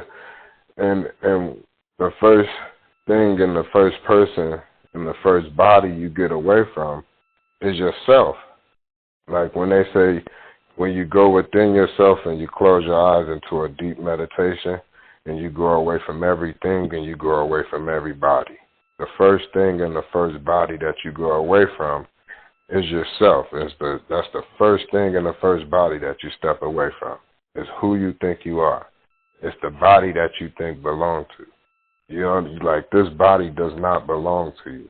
It's like, let alone your children and, your mom, your dad, like all these titles that you think, because you do not know. And just because you do not know, don't mean that something is going to change or be different because of your lack of knowledge or what you lack the understanding of. Like, things are what they are, whether you want to accept it or not. And it's not about selling or convincing. Everything should be simple, where you can literally simplify everything. So I can 100% simplify everything with nothing, and I can break everything down to nothing and show you 100% how there's nothing in existence in this physical form that can break nothing down, but nothing can break everything down. And this whole time we've been trying to question everything, trying to find something, coming up with nothing, but haven't done the one thing that has been right in front of our face this whole time. Question nothing. The all-knowing thing. Yeah, and it's the all-knowing thing. When you question nothing, you look at everything, and it's like, damn, you know what? Everything is literally nothing, bro. Like, what is air? So let's go deeper into this nothing thing so you can have a deeper understanding of it, bro. So when you say the 4 elements, right? This is what I said to myself. Just keeping everything simple. We're going to keep it so simple. The 4 elements, fire, water, earth, air, right? Right. No thing, no one. And listen to the words that I'm using, because this is not something that I just came across and they're unaware of. There's no way that this information that I'm speaking, this message that's flowing through me, is matching up the way that it does, and they lack the knowledge of this. They're aware of why this is going to feel the way it do when I speak it, okay? So, check this out. So, air, water, fire, earth. 4 elements, right? Nothing, no one can get credit for the creation of the element called fire. Nothing, no one can get credit for the creation of the element called water. Nothing, no one can get credit for the creation of the element called air. Nothing and no one can get credit of the creation of the element called earth. All elements literally come into existence from nothing. It's the all-knowing thing, the know thing. It knows everything. It's a conscious knowing thing that is nothing, and it's literally in everything. And you experience this thing from the inside out through the heart that nothing and no one can get credit for. If there's someone or something or somebody that can get credit for the creation of any of these 5 elements that I just spoke upon, that or that something or that someone will 100% be given the credit for life. But there's no thing and no one that can be given that credit. But literally nothing can be given all the credit for something that becomes anything when you look at everything. It all comes from nothing. Yes, sir. The all-knowing thing. And let me show you something else, though. Look, not just that. Even your every last person that's on the face of this planet, that's a different color, different shape, different size individual. Right. Your own mom, your own dad, your own brother, someone of your blood type can be 100% no match, willing to save your life, but be 100% no match. But then there's another person or another body somewhere else of a different color, different shape, different size that is 100% match. That is because we are all the same from the inside out. Yes, we are different from the outside in. Yeah, 100%. That's cool. That's called duality. That's called thing 1, thing 2.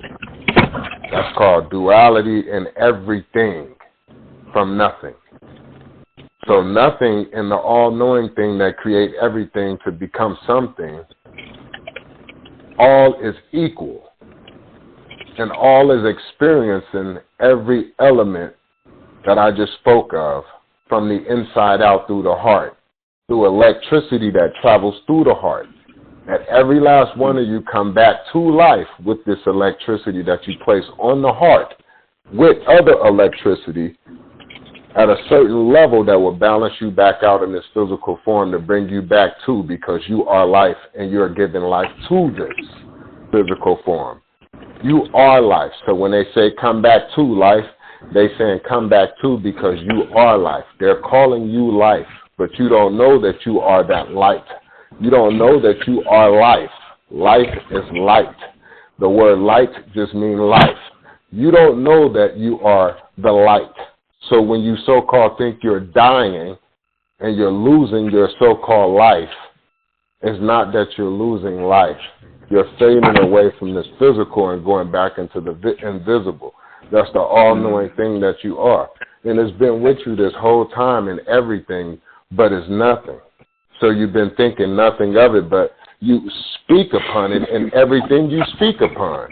And when you say something, if you get caught in doing anything that someone says, you'll say, what? I ain't doing nothing. Oh, this nigga don't know nothing. Oh, girl, she thinks she talking about something, but she ain't talking about nothing. We speak on nothing in between conversations of everything that's being spoken because we know everything is literally nothing in the foundation of it. But we know nothing of nothing. We don't know nothing of the all-knowing thing. But we think we know something of all these different secrets of something that's being said. But everything that's being said is literally just that, something that's being said. You can call everything whatever you want to call it, as we do in different languages, calling the same thing something different.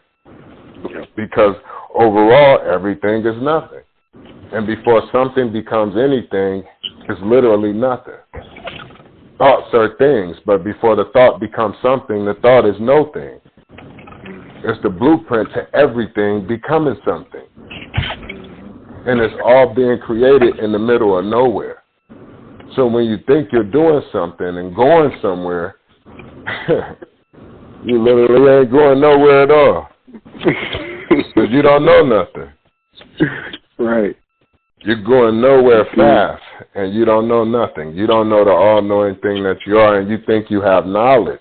And that's cool to have knowledge because that's knowing something about this physical form. But do you know what's past the ledge? Do you know what's past knowledge? What do you see when you get to the edge of that ledge? Nothing. But you think it's nothing because your brain has been tied up in a knot that it looks like it is. It's a knot. It's a maze to figure it out. What is it? It is you. You got to figure out this physical form.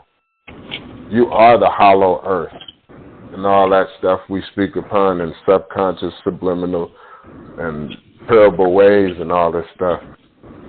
Metaphorical words we just be throwing out there in so many different ways, shapes, and forms, saying the same thing about nothing.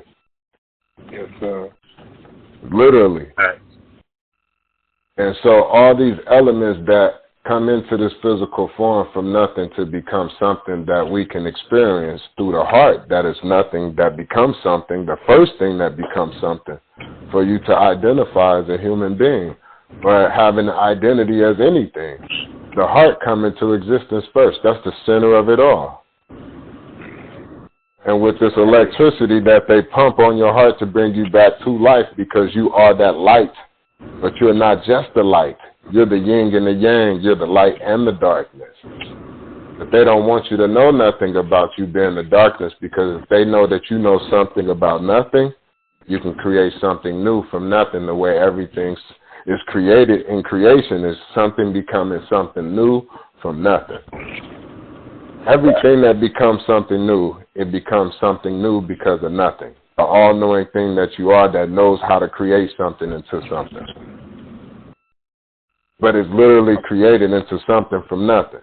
It's the all-knowing thing that you are, and it's no different from you not knowing something, and then now you know, and you say, oh, now I know, and then you apply what you now know to benefit from it because you know how to do it.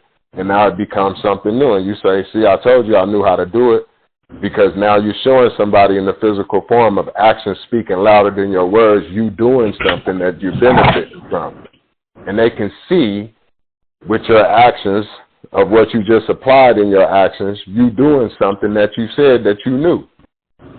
And that's how it became something new. And now y'all both know that, hey, this boy, he know what he's talking about. He know how to build a new house, bro, because I just seen him do it. He created this new home right here. That's how this house got here, bro. This is a brand new house right here, buddy. You do real estate, you do construction, and all of the above. Everything he's saying, he 100% facts, bro. He got the proof and evidence. Here go the house. Here go the blueprint to what it looked like before the house was there. It was 100% nothing, bro. And he went and got all the elements around and built that house right there. And he showed me what it looked like when it was just on his brain as a thought. Same thing with shopping centers, same thing with vehicles, same thing with clothes, same thing with any kind of idea that becomes something is all nothing. Right. And it all goes right back into nothing. And your emotions, too.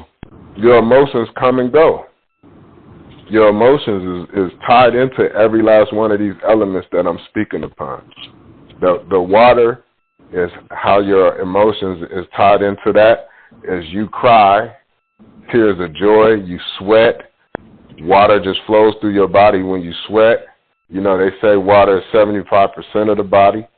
You know, you can cry tears of being angry. You know, that's you being connected to water. Then, and all this is created from nothing. Literally, it's created from nothing. These are emotions that is created into something from nothing that you're attached to. That is an element that is created into something from nothing. But we call this nothing, the all-knowing thing, all different types of things. We just say God, we say Creator, we say Allah, we say all these different words and names for this nothing. That is just an all-knowing conscious thing that you are from within. That gives life to everything, and you can call it whatever you want to call it. Like an atom in the Bible. Like the first Adam, you can call it, name everything, whatever you want. In the beginning was the name. And the name was. Then the name became. They're giving you hints about who you are, that you've been spelled upon with names. So before I get too far into that, let me continue on with the elements and how you're connected to it emotionally. So the water flows through you. That's the water. That's one element. The other one is fire. Fire is your spirit. Fire is how you get light. That's that light. Fire is the light to it all, man. That's that fire and desire, that fire for this physical form of everything, and you create something. It's light, man. It's the fire. Like you'll take electricity. That's what fire is. Fire is the electricity to it all, man. So when you take electricity and you can set a fire to something, because that's what electricity is in its natural form. It's just fire. You see what I'm saying? So you make things hot, cold, whatever. I mean, you know, you can make things all types of stuff with fire, bro. But so then that's the second one. Then you have the earth. That's where you can, you know, feel things, the physical form. That's earth. That's simple, you know. And then you have the air. That last one is the air, where it's your mental. You're connected to the air mentally. You get what I'm saying? So you can think of something got a thin air, and everybody's connected. That's the invisible Wi-Fi that we're naturally connected to. You know how they go set up Wi-Fi in your house? And then from there, everybody's connected to the Wi-Fi invisibly back to the physical, you know, just through something that they know nothing about. And this is the craziest shit ever, bro. And the reason I say is they connected to something that they don't know nothing about, because nothing is something, but it's nothing too at the same time, because it creates everything into something from nothing by even holding it in the middle of nothing, in the middle of nowhere. Like, let's say if you look at this whole world that you're in and you say, okay, well, we're on a globe or a flat earth. That's still in the cosmos or the galaxies, and that's suspended in what? It ain't air, because ain't no oxygen out there in space. So either you're on the flat earth and it's still in the cosmos or the galaxy or galaxies, or you're on the earth and it's still, everything is stuck in the middle of nowhere. You get what I'm saying? We're not surrounded by nothing. Even here in this physical form, right? What I was saying about how you experience everything through the heart, every last one of you all the same. We're only different on the outside, so somebody programmed us to make us think something that's not. So we think we're different and we stay divided amongst ourselves, but we're all together physically, but we're mentally divided because we think we're something we're not, because we operate different on the outside. But we literally all operate the same on the inside.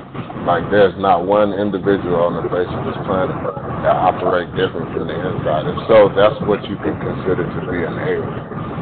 Even the so-called white people operate the same way from the inside out. You know what I'm saying? They're animals too. Animals got a heart and pupils, because pupils is how that darkness that's behind everything, behind the scenes, when you close your eyes and you step away from all that you think you see, all that's in this physical form, when you step behind scenes, that darkness, that's the darkness, that's the nothing in your pupils, that the all-knowing thing is able to get the experience from the inside out, from the inside out. The experience is all from the inside out, and it's through the pupils of the people. And that's the peephole of the all-knowing thing to see everything that becomes something from nothing. And this is how you travel through this physical form. It's an experience that you're going through. You're traveling through it. And you're going in and out of it, just like the breath that's going in and out of you. It's two U's. So that's why when you spell the word Y-O-U, you're literally saying you twice. It's double U. It's double U. Y-O-U.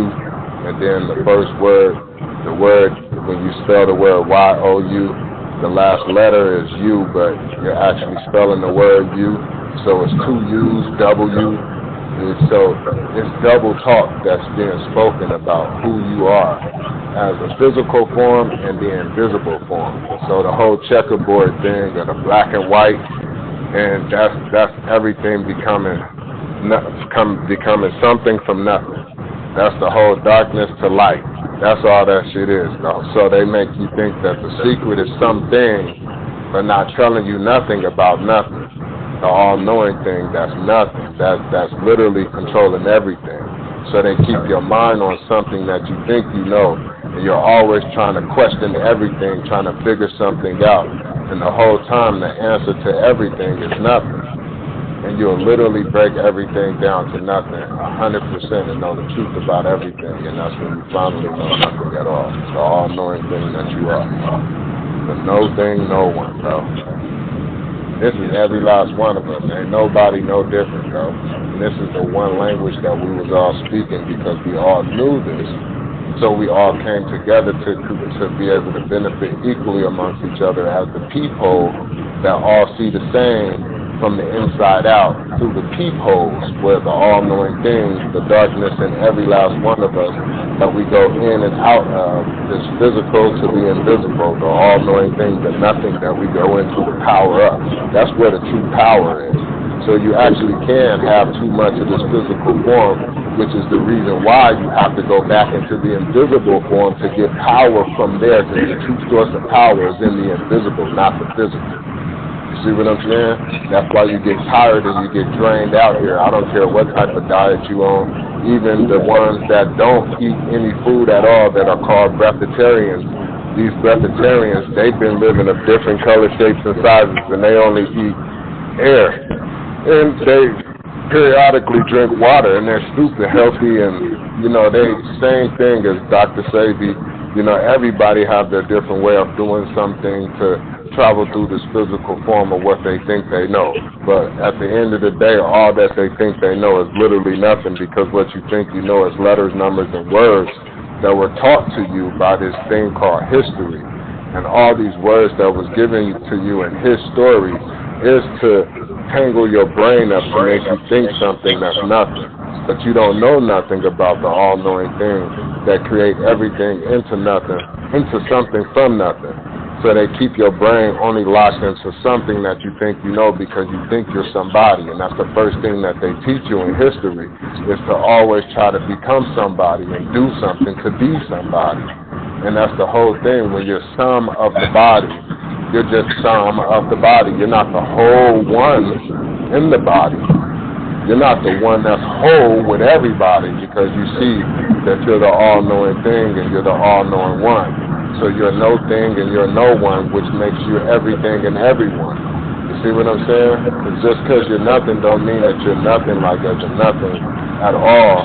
You're that, but you're also everything at the same time. It goes to saying how Mike would say in the Bible when he relates to it, when you pick up a rock, God would be where? Right up underneath that rock. And what's under the rock when you pick it up? It's nothing. What's past the ledge when you get to it in the physical form?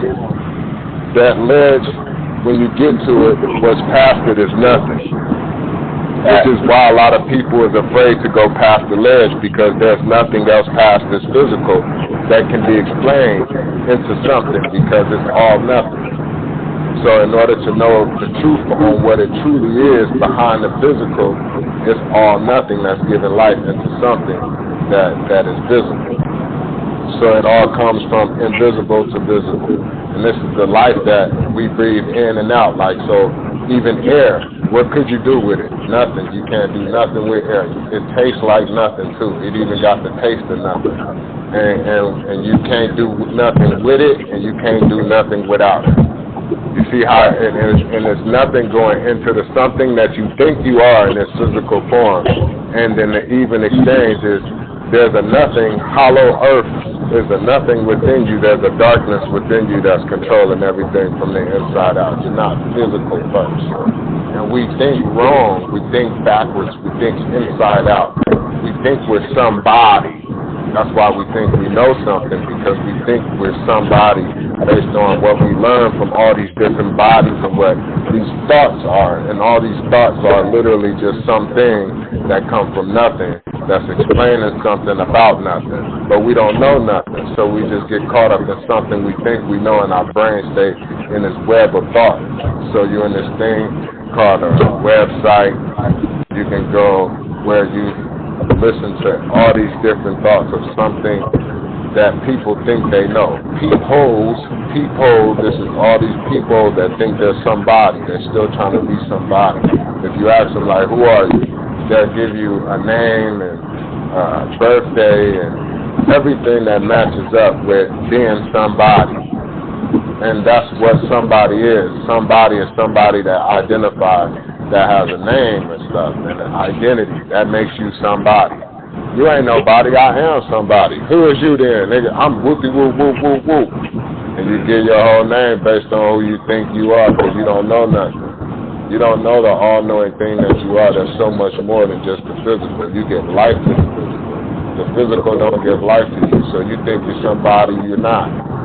Literally, so the fact that you think you're somebody, and you don't know the whole body and what gives life to the body. You're not the whole one in the body. You're not the one in the whole. You're not whole with yourself. To be alone with yourself, to be all one with yourself beyond the physical. Who are you beyond letters, numbers, and words? You don't know, because everything you think you know is letters, numbers, and words. Who are you beyond the physical when they say get away from everything and everyone? And when you get away from everything and everyone, that first thing and first one you get away from is yourself. And you start with your thoughts and what you think you know. So that means stop thinking. When you stop thinking, what you do? You stop thinking, and there's nothing to think about. And when you think outside the box, what are you thinking about? Nothing. What's outside the box? Nothing. Everything surrounding you that creates anything to something that you can speak something about can 100% go right back into nothing, and it became something that you can talk about from nothing. There's nothing bigger than nothing. There's nothing smaller than nothing. There's nothing deeper than nothing. Everything that you don't know nothing about, your answer is going to always be nothing, to sum it up at the end of the day. So you literally, like how they say, you know, if you want to know the truth about, they say, when you finally know the truth about everything, that's when you know you'll know nothing at all. Word. Yeah. That's when you know nothing at all. And this is how I got on my journey, bro. I literally was questioning everything, and I got tired of everything. I got tired of questioning all this. And it was like, hey, don't get tired questioning everything, because that's what you're on your quest for. That's what you are, energy and motion. You are emotions, your energy and motion. Like, keep going on your quest. Keep questioning everything. And it was like, dude, Why is it that everybody's always saying question everything, question everything, question everything, but we keep coming up with nothing? But that's the thing right there that I didn't do, and I realized it, and it was like, I'm going to question nothing. I'm going to do something different to see a difference. I'm going to do something that I don't hear nobody saying. Nobody ever talk about questioning nothing. Nobody ever want to get an understanding of nothing. And nothing is the most important thing around us because it keeps everything together. All the elements of who you are within your body for it to be a body. But you think you're somebody, so you don't know how the elements come together for you to be a body. You know what I'm saying? So it's like you're tangled up in who you think you are. And you don't know who you are beyond the physical, giving life to the physical for you to just have a body, let alone be somebody. So you stuck in being somebody, not knowing nothing about the all-knowing thing that's giving life to the body. Because you don't know nothing. So you keep trying to be somebody and you think you are. And that's a spell, bro. You think you're somebody because thoughts are things, and you are a thing. You're just something that is in this physical form from nothing, from the invisible form. But you don't know nothing about the all-knowing thing in the invisible form. You just know something you think you know, and everything you think you know is everything in his story. You're on a journey, and you're writing in your journal right now, but you're not writing your story in your journal, because you don't own your own to know who you are. You don't own your own power to know who you truly are, because you don't know the true power within yourself. You don't know your power. Literally, you don't know that you're power. You don't know your power. Not the power that's just within you so far as a little bit of power that you think you are. No. You don't know that you're the ultimate power. You're the all-knowing thing, dude. You're the all-knowing power. You're that big. You're bigger than Beyonce and Jay-Z. But you're afraid of nothing, so you can't get everything you always wanted. Because everything that's created into something is created into something from nothing. But you're afraid of nothing for everything. That's just crazy because of somebody you think you are. So somebody you shall be, and you'll be stuck in nothing, the opposite of the all-knowing thing, but in nothing, just the physical that's coming and going that will become nothing. Shit is crazy, bro. So we got to wake up to what truly is. We got to wake up to the all-knowing thing and the all-knowing one that we are beyond letters, numbers, and words, that's here always now. We're present always now, whether we're in the physical or not. We're with the without, with the body or without the body, because we give life to the body. So when the body needs rest, we go up out of it. We close and shut the body down. That's called sleep. That's when you actually wake up. You think you're going to sleep because they told you something that's not. So you do not know nothing. You don't know the all-knowing thing. It's the all-powerful. That's what all the power is. All the power is in nothing. That's why you don't know nothing about the power in nothing. That's what they know. They literally know the secrets and the power of nothing. So they can tap into that power of nothing and get infinite power called electricity that you don't know nothing about. And that's just that power, just that information of that power. To just use free energy that they killed Tesla for, and all these other individuals who know information about free energy. Those who control these power grids and everything, and these power plants and all that control these countries and these cities and these states. That's where the power is. That information should be free. Who makes them better than the next individual that's in a body no different from anybody else? We're all equal from the inside out, so what makes you more than on the outside to where you have more information on the outside than me that can benefit me no different from you? And you charging me for it. You charging me for me not having the knowledge to be able to generate free energy called electricity to be self-sustainable on my own, so I can't own my own. I always have to pay you for what you're going to charge me for on behalf of information that belong to both of us freely. It's called free energy. So why is you charging me for it? And why do I know nothing about this all-knowing thing?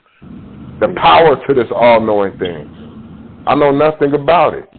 You don't want me to know nothing. Because you want to keep me caught up in something that I think I know by questioning everything, making me think I'm fucking smart. by questioning everything while you hold on to the power of nothing. And keep creating something from nothing got me believing in some bullshit that's literally nothing in exchange of me not knowing the all-knowing thing, the nothing that's within me. And when I figure this part out within myself, that I'm the all-knowing thing, oh, shit. That's when I know that I don't need you no more. Because now I know more about the power within myself, and I can do more when I benefit from applying it. And I can show myself with action speaking louder than words that I am this power. Every color, shape, and size coming together to benefit equally. Let's stop adding numbers at the end of the equal sign. That's how they taught us in history to add things up.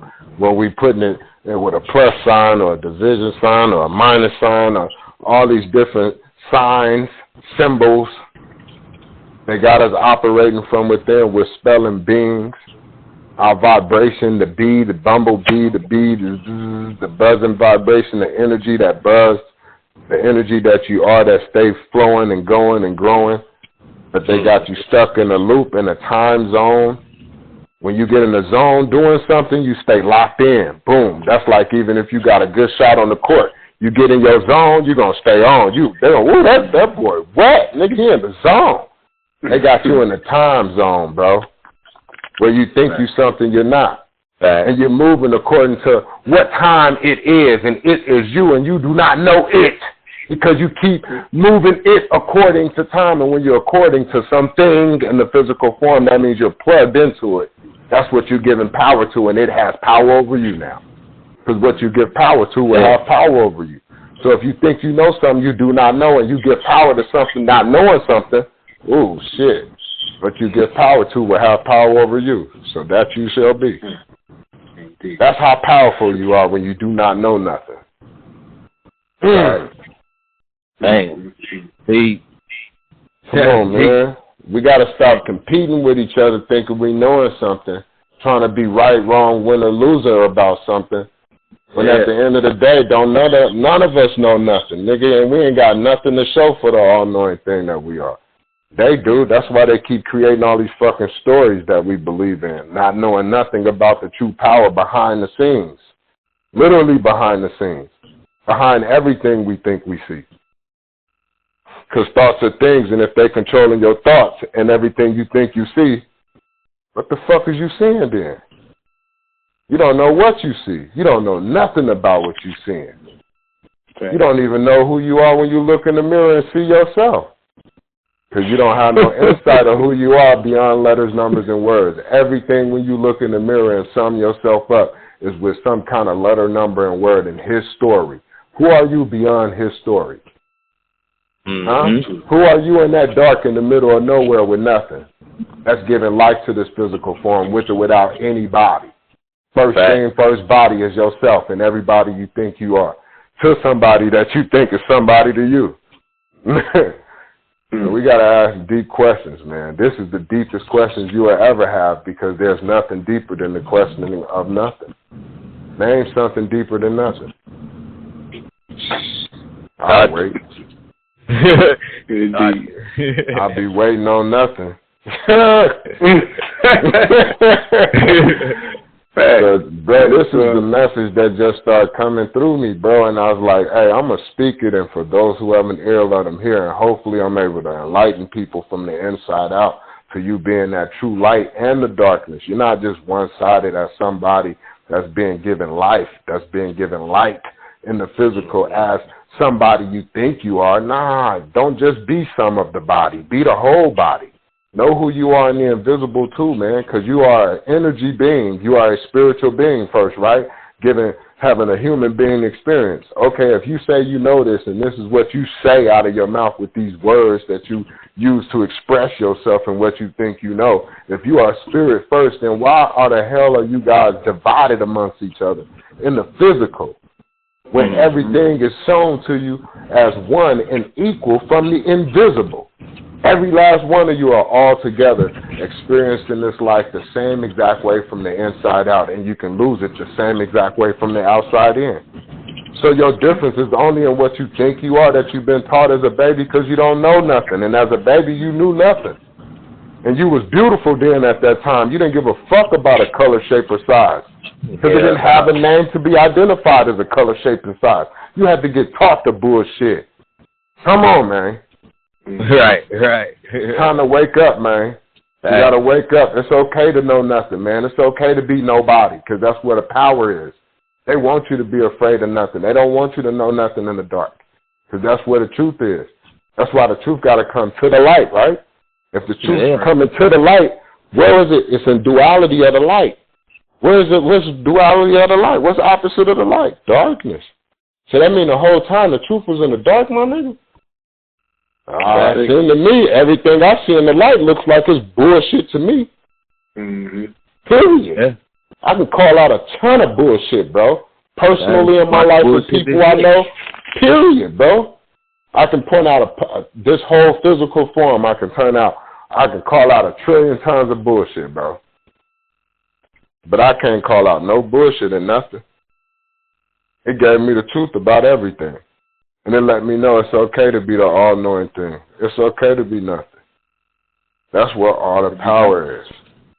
Literally, it's okay to be nothing. Because when you become nothing, then you know nothing belongs to you. Ooh. The all-knowing thing belongs to you. So ain't no such thing as death. They just don't want you to know nothing about the all-knowing thing that you are. That darkness that give life to light. That,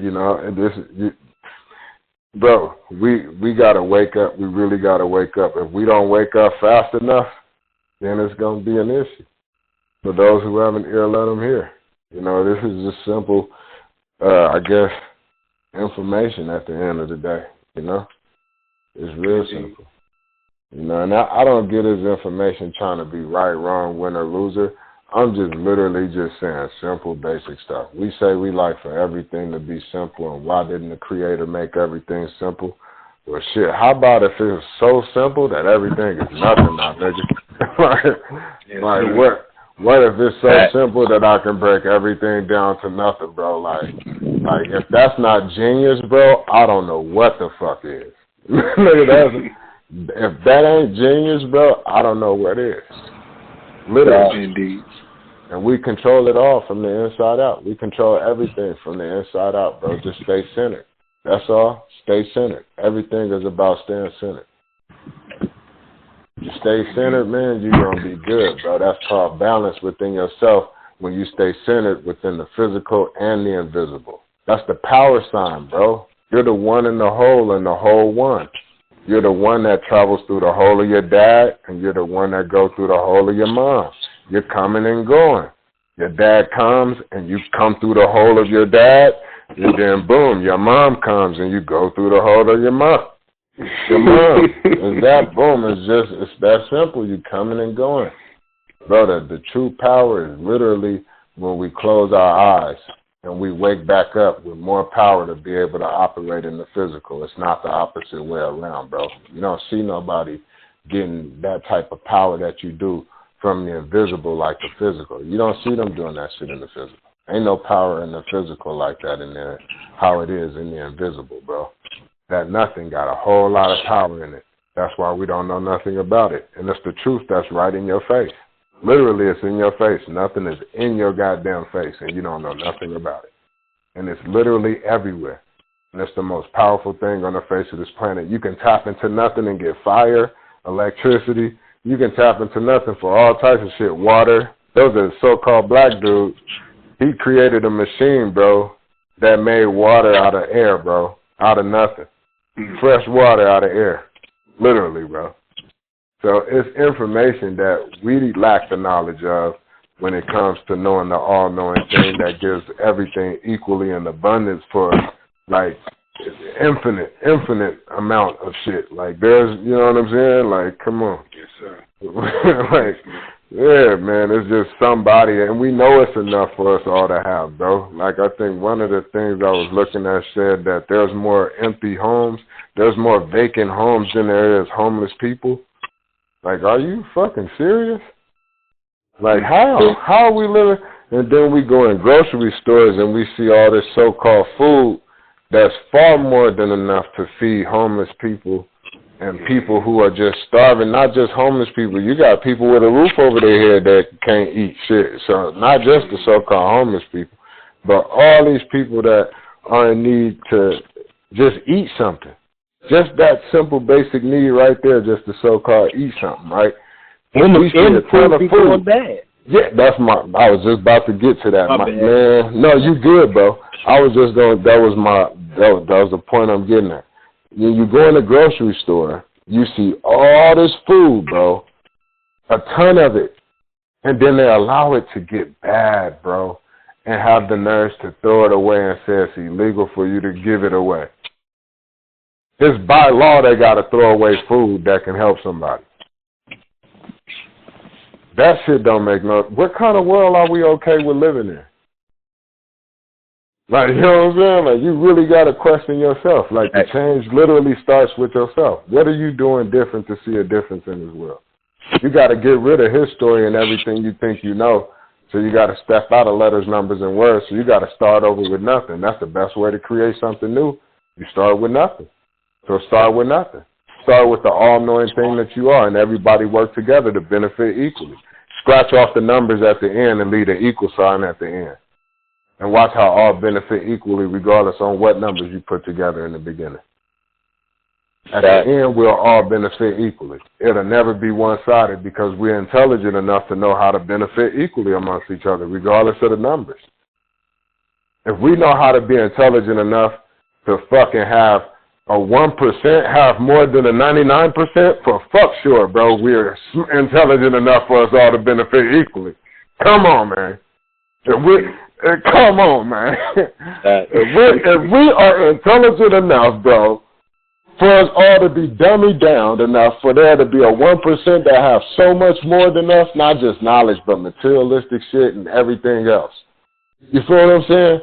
Yeah. And there to be a 99, let's just say it's 2%. Or somebody want to say for the argument, man, it's 10% really that's at the top. Who gives a fuck? Point is, there's a more than, less than, and there's very few people at the top with a whole fucking lot. And there's a whole lot of people at the bottom with nothing, my nigga. Mm-hmm. And when I say with nothing, they even lack the knowledge of nothing, the all-knowing thing. And if they knew nothing, they'll create something new from the all-knowing thing that they know.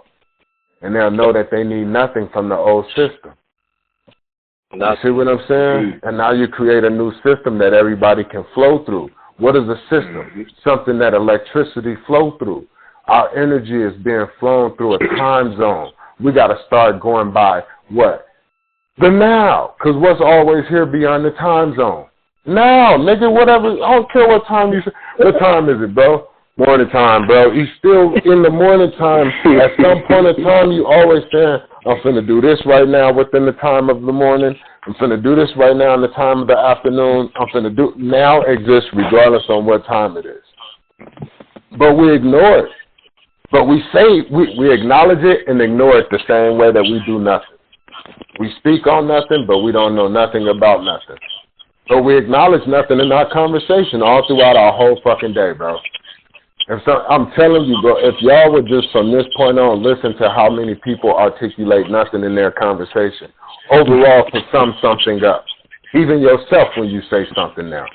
Listen to how much you listen to how much you speak on nothing, bro. And give nothing the true power that you know nothing about, though. It's like, damn, nigga, nothing is a silent power, bro. It's no different from you ignoring somebody and choosing not to say something when they want you to say something and you choose to take on the power of saying nothing. Piss them off. Ignore your girl when she's talking to you. Use the power of nothing and saying nothing. She's going to say that's a form of ignoring me. That's ignoring me. You saying nothing to me is meant me. I'm going to call it hurtful. Yeah, it's hurt, man, bro. Let you even text somebody and like something and nobody respond to it and say nothing to it. Nigga, you'll create all types of shit. So nothing is powerful beyond your physical understanding and you know nothing about it. People killing themselves over that shit. Killing themselves over nothing, bro. And don't know the power of nothing. That's how powerful it is. It's a silent fucking power, bro. So fucking powerful. And it's okay to be nothing. And look, you tell somebody they ain't nothing, they'll fight you. Man, nigga, how you gonna tell me I ain't nothing? I'm somebody, nigga. Everybody trying to be somebody, bro. That's just why you can put everybody together. Because they're whole as the mental mindset. They're a whole as the mental mindset of all trying to be somebody. That's why they're all competing against each other and not seeing the one body that they are. They don't see the true power of who they truly are as all one. Because look, the power sign is a circle. That's when you become the whole, and then the one down the middle. That's the one down the middle. That's the power sign. And when you become the whole one, that's when you become the one in the whole. That's you knowing the invisible and the physical. That's two U's. That's the W. That's the true you. That's who you are from within, giving life to this physical, with or without. You are the all-knowing nigga. You're that big. But people are afraid of being that big. Literally, bro. You wanted everything. I guess you brothers had one point in your life said you wanted everything in life. Now you got it. Yes, sir. Now you got it. Now I don't know how you gonna handle it, you know. Yes, sir. Because everything is nothing, you know what I mean? And we're not here. We're traveling through this, bro. So you're not who you think you are. This body don't even fucking belong to you, let alone, you know, your mom and dad. You know, like I said, I had to become alone within myself from me seeing the name that I thought I was, and the reputation and pride and ego and the materialistic lifestyle and all that I thought I knew based on music that I listened to and places I used to go to entertain myself and the people that I spoke to and how I wanted to be perceived in the eyes of my mom and, you know, my dad at the time when he was still in his physical form and just everybody that was in my life, bro. I was playing a role based on the titles, and the title created a role of somebody. And I wasn't being the best me that I can be beyond the physical because I was tied up in everybody else's thoughts. And they weren't even fucking being honest with themselves about who they are. So everybody was just fucked up. Man, I'm out of here, man. I need to get away from everything and everybody, and I need to be, you know, by myself with no thing and no one. And that's boom. And that's when it happened, bro. That's when I became all one with myself. I was alone. And I found who I truly am from within. And when I became alone with nothing and no thing, I became one with everything and everybody. That's when I became the one body. That's the most powerful thing you can do, bro. That, you know what I'm saying? Because that's who you are beyond the physical. When you wake up here in this dream, like when you open up your eyes, you're in a dream, bro. But they got you living in the American dream according to his story. So you're plugged into his story. When anything in the physical is according to something and somebody, then that's you being plugged into the power of what they giving power to, and that power will have power over you. So that's all that shit is. So you're according to the American dream. But overall, they did tell you half the truth, and half the truth is that you're in a dream. You're dreaming right now. So your eyes are open, but you're in a dream. That's why everything you're doing is a conscious thing. So the more conscious you are, the more that they'll call you awake, because you are awake to who you truly are from within as an all-knowing thing that's giving life to the physical form that is with or without the physical form. So you are awake in a dream. So when you go to sleep, that's the real true form of you really 100% awakening fully, like without the body. So that's where that true power is. You really, when you go, they tell you you're going to sleep or you may die, and they want you to be afraid of that darkness and shit when you close your eyes and you go into that nowhere with nothing. Then when you go into that, that's the true power of everything. There's nothing in existence without that power right there. If that nothing nowhere go away, everything goes away. There's nothing without the all-knowing thing, that darkness and that power from within. So they tell you that you're going to sleep, you know, and they want you to be anxious about waking back up to something, to be somebody. And they got you afraid the whole time to be the all-knowing thing that you are when you go into nothing to power up. And as soon as you get here, you forget who you are because you start thinking of something. But if you would think of nothing, you'll stay in the true power of where you are because that's the center. The center is in the middle, the mid-O. The mid-O, that's the O in the now to know. That's the O in the now to know that when the people say, oh, now I know, it's the O in the now to know. Oh, now I know. The middle in the O. You're the middle. You're the one in the middle. Literally, you're the one in the middle, and you're the whole one. That's it. And if you don't know it, you ain't going to be able to see through those eyes. The one in the middle and the whole one are two eyes. Those are two yous. That's the physical you and the invisible you. If you don't know how to have insight to see from the inside out through the two eyes, the inside and the physical sight, then you're going to be lost in what you think you know.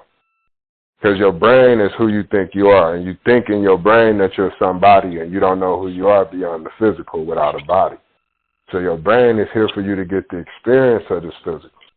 That's all. You're here to have a dope-ass experience of good, bad, positive, negative, left, right, in, out, up, down, something. Somebody want to finish it? Nothing. Thanks. Yeah, I'm just, I mean, and the proof and evidence is all around us, and it's simple. So I thank the Creator, bro, or whatever anybody want to call the all-knowing thing. The nothing is what I call it, because you can't call it something when it's nothing. It's nothing to call it. No doubt. No doubt. It's nothing. No We say it all the time. So, yeah, bro, my bad. I ain't want to eat up this. I'm done. No, man, having positive energy, bro. Hopefully you got something from it, something from nothing, you know. If not, it's nothing. I get something from it every time, man. Yeah, me too, bro. Even when speaking it, bro, I be in the audience, bro, and I be looking for, you know, ways to grow more into it, so I stay in it always now. You know, there's not a time that I exist outside of it. It is who I am, who you are, you know what I mean? And when you know better, you do better. You apply it in your actions, you start getting more from it. So I become more fluent in it and learning how to articulate it the more I stay in it. And I don't practice none of this shit, bro. I just let it flow. I just tap in. It's like tapping into something. It's like the zone, bro. Instead of being in the time zone, I'm in the zone of being here right now. I'm in the past and the future. You know, the past is the future and the future is the past. That's why they both exist simultaneously right now. Where you're the oldest and the youngest that you'll ever be, always now. The experience is always now from the inside out. And that's where you exist within time, where things can be recorded. Beyond time, where time isn't recorded, there's nothing to record beyond the physical time. At the same time, and at no time at all. So you exist within time, beyond time, at the same time, at no time at all. This is where your past and your future come together always now, bro. I call that the good now. That's the present moment.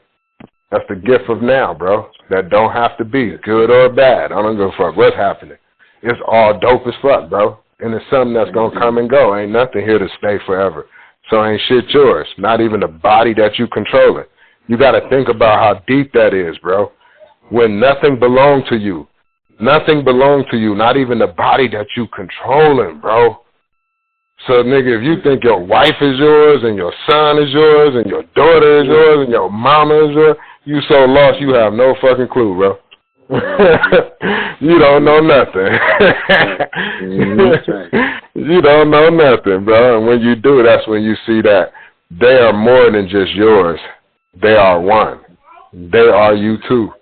You know what I'm saying? It's like, shit, y'all don't belong to me. Y'all are me. Like, man, like, that's even deeper now. Like, shit. I mean, I thought really that, you know what I'm saying? Like, that's even deeper. Like, shit, that's even stronger. That's far more powerful. Like, shit, I'm talking to myself. And if something was to happen to myself, I'm still in myself. Like, I'm still me. It's no different from going to sleep. You want to know what death is? Go to sleep, bro. What did he tell his mom? Hey, what mother? What brother? That's what he said. He said, well, that was the hint. That was the hint right there, bro. They give us the truth in a subliminal way. And, you know, they speak to us in a subliminal way. Bro, I can decode that whole Bible and tell you everything about nothing. I can show you how they was literally speaking about nothing. And everything that you think is something, I can break that shit right back down to nothing, bro. And show you the body that created whatever is being said and articulated in the word process of spelling anything, bro, can be broken right back down to nothing. Because that person at one point didn't exist to say something. He was nothing too. So again, we all know nothing about the all-knowing thing. And that's the thing that they're not telling us something about. They don't want us to know nothing about it. So they don't speak on nothing. They literally don't speak on nothing, my nigga. That period. No. And this is why we stay speaking, but they don't give a fuck about the something you think you know. Because the true power is in nothing, and they don't want you to know nothing about it, so they ain't speaking on nothing. But they let you speak on all the secrets that you think you know something about. Listen to that. They let you speak on all the secrets you think you know something about. You think, and you ain't got to think about what you know, bro. So the fact that niggas is speaking on all this shit they think they know niggas don't know nothing at all. God damn, bro. That's that. We just gotta wake up, man. That's all. Man, this the game they fucking playing with us, bro. I'm sick of the game being played on us. So those who have an ear, let them hear. And if it's some brothers that this makes sense to, bro, let's grow this shit, man. Let's get going. Yeah. That's it makes sense to me. Those who have an ear, let's let them hear. That's how we gonna put the word out. Eventually, they're gonna catch on. And how you feel about what's being said, Will? I'm sorry, brother Mike. I didn't mean to cut you off. Man. Bro. I'm totally in awe. For real. I'm feeling it. I'm feeling everything, bro. It's all good. I love it, bro. Right. That's dope. I appreciate it, bro. It's resonating. It's resonating on a whole nother level. I appreciate it. That's what's up, brother. That's what's up, man. That's so much love, sir. Bro. Like, you know, I'm still growing more and more into this, so I'm looking for those who have an ear to let them hear how we can all become one in this information, bro, because nobody is speaking like this, bro, and it's something that we can all come together as one body to speak this to everybody. You get what I'm saying?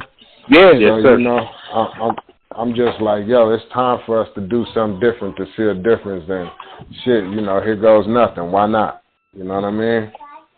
Now you can go and create a community. Now you can go back to create love and building your community and doing shit for nothing.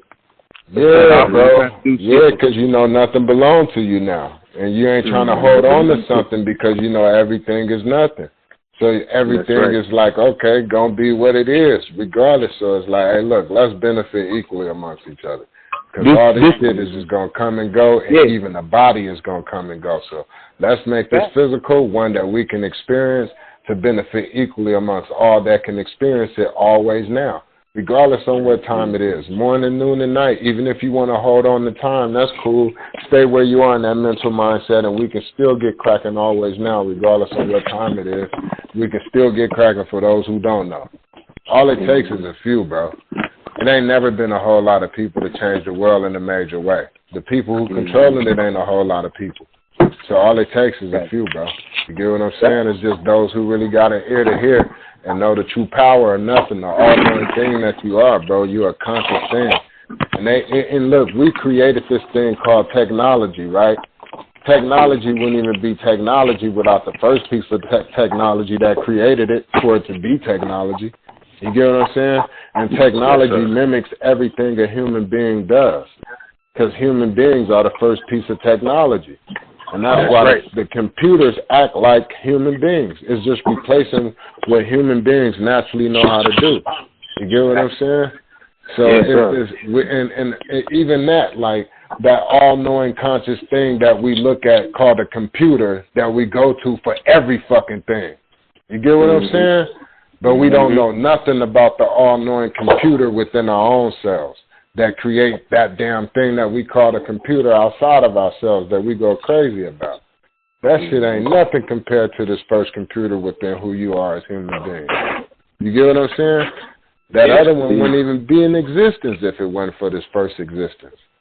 So let's start putting us first and stop using these things and loving these things the way that we do far more than us loving these people. You get what I'm saying? What was that one saying, bro? They said the world is in chaos because things were created to be used and people were created to be loved. But the world is in chaos because people are being used and things are being loved. You get what I'm saying? When I heard that, I was like, damn, that's some deep shit. You know, that hit me hard. Like, and that's what made me see the peepholes as one. Because it literally is, I don't care what color your eyes are, bro, you got dark in that pupil. It's dark in that pupil, bro. It's black, dark in that. There's nothing inside that pupil. You're literally looking in the mirror inside your pupil and your eyeballs, how you see things from the inside out. That's a peephole, bro, for the all-knowing thing, that darkness, that nothing, my nigga, that's in the middle of your pineal gland. All that looking right out from, that's the being projected. Everything is from the inside out, bro. That's what you're looking right into. You're looking even right if you're blind. Darkness. Even if you're blind, you're seeing the same shit as everybody else when they blink their eyes and close their eyes and take a nap. And it's the same location. We're literally all going in the same fucking direction, different ways. We're going to the same place, different directions. That's all branches leading to the same tree. To the same way. We all going nowhere. We're all going right back to nowhere into nothing. We're going back into nothing into nowhere. However you want to put it. It's both the same shit. You know what I mean? Nothing is nowhere. I don't care where you are in this physical form. You're always in the center in the invisible form. Period. I don't care where you are in the physical form. You're always in the center in the invisible form, and you're connected through the heart, and that's where, in the center of the physical. Period. And it's giving life to everything from the center, everywhere, bro. And that's every last one of us, and that's the third eye, bro. That's the third eye, bro. They keep pointing you to the middle of your brain saying that's where the third eye is. I don't believe that no more. I used to point there all the time, bro. And that's when I used to think I knew something. But something was never clicking. But then when I started thinking, I was like, damn, you know what? What's your first mind? Your heart, my nigga. You got three different minds, bro. You got your brain, you got your heart, and you got your stomach, bro. Those are three different minds, bro. What's the first mind that come into existence? Your heart, bro. That's the first thing that becomes something for you to even be a human brain. The heartbeat. Exactly, and the heart is so intelligent, bro. It know how to create the fucking body, my nigga. Look at that. Look at how intelligent the heart is, bro. The heart gave life to the rest of the body, bro. Nigga, why you ain't using that motherfucking brain, bro? Come on, man. Come on, man. You can get shot in your head and be brain dead, bro. And your heart will still be beating, giving you life, though. It's a rhythm, bro. It's a rhythm, and you ain't got to know nothing in your brain, bro, and still be living in this physical form. Still be giving light to exist in this physical form. Still have life in this physical form.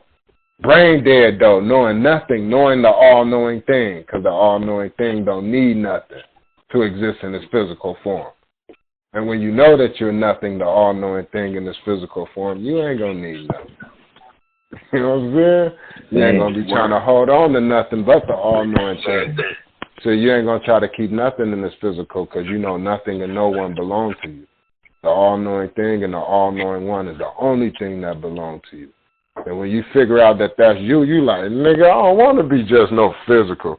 Fuck just being somebody now, nigga. I know I got the ability to go in and out of this physical any kind of way I want, bro. I can create something into anything I wanted, bro, from nothing. Like, yeah, bro, you got the power to do that. You can literally create everything you want from nothing. And everything that's created is created from nothing, my nigga. And you can call it whatever the fuck you want to call it. Call it whatever you want to call it, because it's just a sound. So whatever you call something is just that, something you're calling it. And whatever power you give to whatever you're calling it, that's the power it's going to have over you, my nigga. But yeah, you call it whatever the fuck you want to call it. This shit going to come and go. It's always going to be here. It's nothing, though. It's nothing. Now, at one point, we was doing nothing. At one point, literally at one point, and the point is always now, of how everything has always been in existence, always now. It ain't no beginning, it ain't no end, nigga. It's only now. So the point that it all fucking came into existence, it was nothing.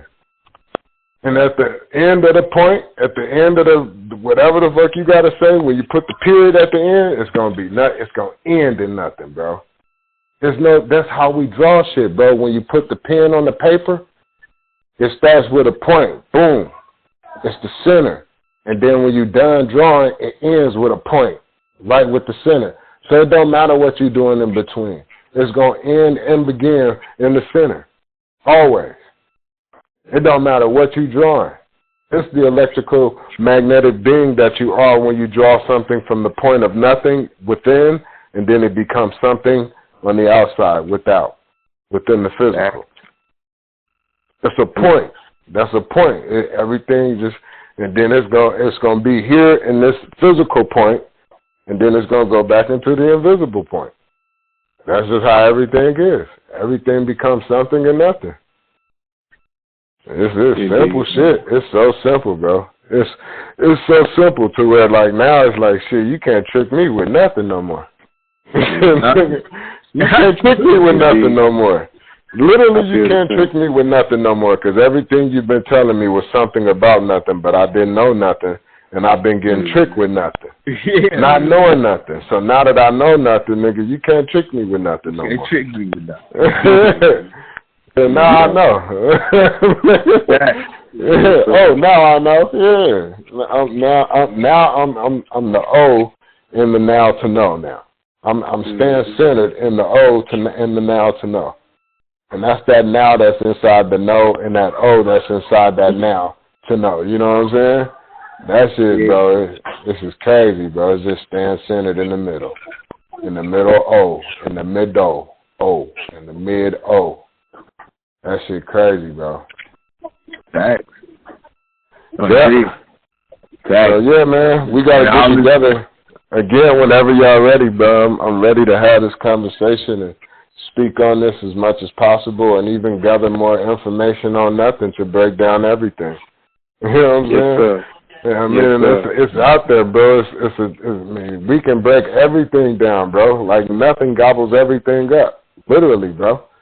And then, look, nothing from nothing means nothing. They got a whole bunch of songs speaking on nothing, bro. They got, like, bro, they know about nothing. We just don't know nothing. Man. That's it. That's because we too wrapped up into something that we think we know. Trying to be somebody. We trying to be legends and shit. And trying to be somebody, bro. Everybody want to be somebody. We want to be a name as a body to be remembered. Fuck all that, man. That's what got us all fucked up. That's why we competing and listening. We always want to be right and wrong. That nigga don't know what he's talking about. You ain't talking about nothing. The whole time, bro, we've been knowing what we should be speaking on is nothing, but you telling me I don't know nothing because you trying to be somebody, and I ain't trying to be nobody, bro. I don't give a fuck about the body like that no more. I'm beyond this physical. I'm on a whole different page, bro. I'm trying to wake us up from the invisible, bro, to bring a better life to this physical, regardless on who you think you are. You know what I'm saying? So, and what you think you know, that's cool. Stay where you are in your thought process. That's your experience. That's your journey. That's for you. You know what I'm saying? Like, don't get mad at me because I ain't holding on to nothing but the all-knowing thing. I don't want nothing but the all-knowing thing. And you should too. That's what you call God and the Creator. You shouldn't be trying to hold on to shit here then in the physical. You know what I'm saying? Like, we knew that at one point, though, bro. Yeah, like, we knew that. We know that. This shit don't even make sense, bro. How can you own something, bro? How can you own some land, my nigga? Then, hey, look, we can even, let's go top surface, bro. If you want to go top surface, black people can't even own shit, bro. How can property own property? If you're black and African American, bro, You're a third party to yourself. You have a straw man, bro. Like, this shit is not a game. It's not something that conspiracy theory or anything like that, bro. You got a social and a birth certificate, my nigga. Bro, there's an account with your name on it, my nigga, with an infinite amount of money in there that literally is tied to you, my nigga. Like, if you take the dashes out of your social, that's your bank account, bro. And if you look at the letter on the back of your social, that's going to pay in a physical form of a bank. There's a physical bank in existence with your name on it, and your social is the account number. This is facts, my nigga. Period. So how the fuck can you own something when you yourself is owned? We got to wake the fuck up, bro. So just that right there, like, come on. They don't even want you to own your physical, let alone own who you are in the invisible, my nigga. They don't even want you to know how powerful you are in the invisible. And then they say, fuck your physical, too. We going to own you there, too. Come on. Yo, we got a lot of waking up to do. We got a long way to go, let alone just as people. Like, we see this beautiful thing in the sky called rainbow. And there's different colors up there, bro, that look good in the sky together as one. And we're down here divided as different colors, but we see all the colors together looking dope as shit to every child, bro. Every human being on the face of this planet has always been in awe of a rainbow. And no man can take the credit for the creation of a fucking rainbow, bro. It pops up out of nothing. It comes into something from nowhere, my nigga, from nothing. You see what I'm saying, bro? Like, these are other signs and symbols from the Creator letting us know, like, okay, pick a color. Be whatever color you want, my nigga, but come together, because it's beautiful when you come together. I'm going to show you. We still be divided. We together physically down here, bro, but we mentally divided with a whole bunch of something about nothing, bro. And the people who are in position of power, they know this shit. That's why they don't move nothing like how we move. They don't give a fuck about money, bro. They not moving according to money. They're not plugged into the system of money. They create that for the people at the bottom. You get what I'm saying? They not. They don't care. They don't care about paying no electrical bill or none of that shit, bro. They charging us for it. Right. They don't. Yeah, they moving around. They move around like that. They got so much electricity that they can store it up and create all types of futuristic UFO shit that they think is aliens. For those who be believing in aliens and shit, like, they got that type of technology that makes you think they are 100 light years in existence of, you know, technology in the future type shit. Where you be like, nigga, it's some aliens. We getting attacked by aliens. They got laser beams. Like, nah, nigga, this is old wrinkled ass white men, bro. They got knowledge that you know nothing about that they took from your ancestors, and, you know, at the end of the day, your ancestors knew that all this information that we speaking on is just the power of nothing. And they told you something to make you think you know something you think you know, and the whole time you think you know something and you don't know nothing. And they hold on to the power of nothing, and they don't tell you nothing about nothing. They just keep creating something to make you think you know something. And that's the shit, bro. This is what we doing. It's the Tom and Jerry. It's the you know what I mean? They playing that game with us. Mm-hmm. And we don't know nothing, bro. So yeah, man. All right. Man. But I appreciate you though, Will, man, for sure. Likewise, bro. Your experience, bro. You got a lot, bro, that I didn't know too myself. Like, you know, I listen and learn.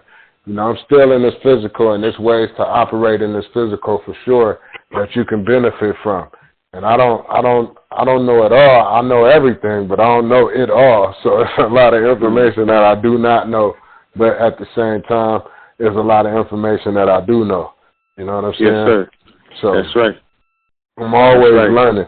I'm always learning and applying to benefit, man. And, you know, Dr. Savy, that route right there, that's a beautiful path to go down, because that's a path of enlightenment that'll get us to the light beings that we truly are, you know, that need no thing in the physical form at all. So overall, we really don't need nothing.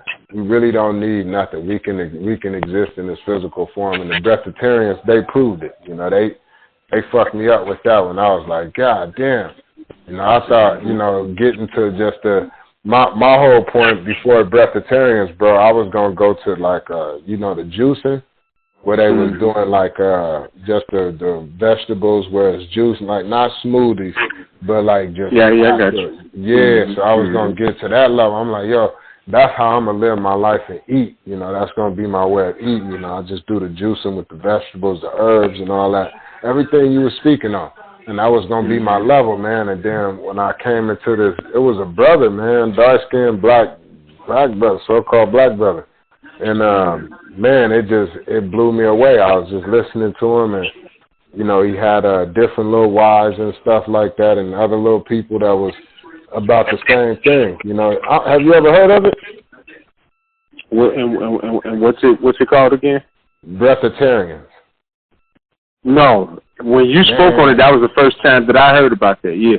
Oh yeah, brother. Please go check. Hey, look, I'm gonna send Mike two links on breatharians. I got one that I watched about like 2 years ago, maybe 3. But then I got one that's more recent. That's like probably about a year ago. But I'm going to send you both links, bro. Actually, I just can send you one of them. I'll send you one of them, and you'll just check him out. And you can just check out his page and get the rest of the info like that on it, you know. But it's a whole bunch of different color, shape, and size individuals who up on it, man. And they've been living like that for 20 years, 30 years, 50 years, literally eating nothing but air, bro. And they when I tell you strong, bro, I was like, damn. Like I'm slit. I gotta get on my stuff, man. But, you know, it was good information that made me want to grow more into learning more about the body, bro. You know, it was just like, damn, man, we're far more powerful than even what I thought. Like, you know. So, yeah. Absolutely. Yeah. Now I know how powerful we truly is, because I know the all-knowing thing. I know nothing now. You know, so that's going to help a lot of people wake up to the true power of how powerful we truly are, you know, that they don't want us to know nothing about, man, the power of nothing, the all-knowing thing that you are. Facts. Facts, man. That was definitely deep, man. Every time, man, listen, you brothers definitely bring, man, good flow of energy. High vibrations, man. The conversation is always positive, man. That's exactly what we're looking to do, is to open the mind to let people know, hey, you are out here having all these problems about nothing, about absolutely nothing, and this is how we're gonna actually show the people. So they can understand, they can go and start creating something instead of all this whole extra BS, man. Like, we say that too, like, man, don't stop creating something out of nothing, man. When somebody doing too much, and we're even telling them, like, bro, you tripping, bro, you tripping. What you mean by you tripping? You tripping from in this physical beyond who you are in the invisible. You're creating something out of nothing, and it don't need to be that much. You're tripping too far out of yourself. You don't know who you are within yourself, to where you trip so far out of yourself in this physical, where you're doing too much in your emotions now. You don't have no control of yourself. Now your emotions is driving you instead of you driving the emotions. You ain't on this journey being in control of the story being written in the journal. Now the story is writing you, his story, you know what I'm saying, because of who you think you are in his story.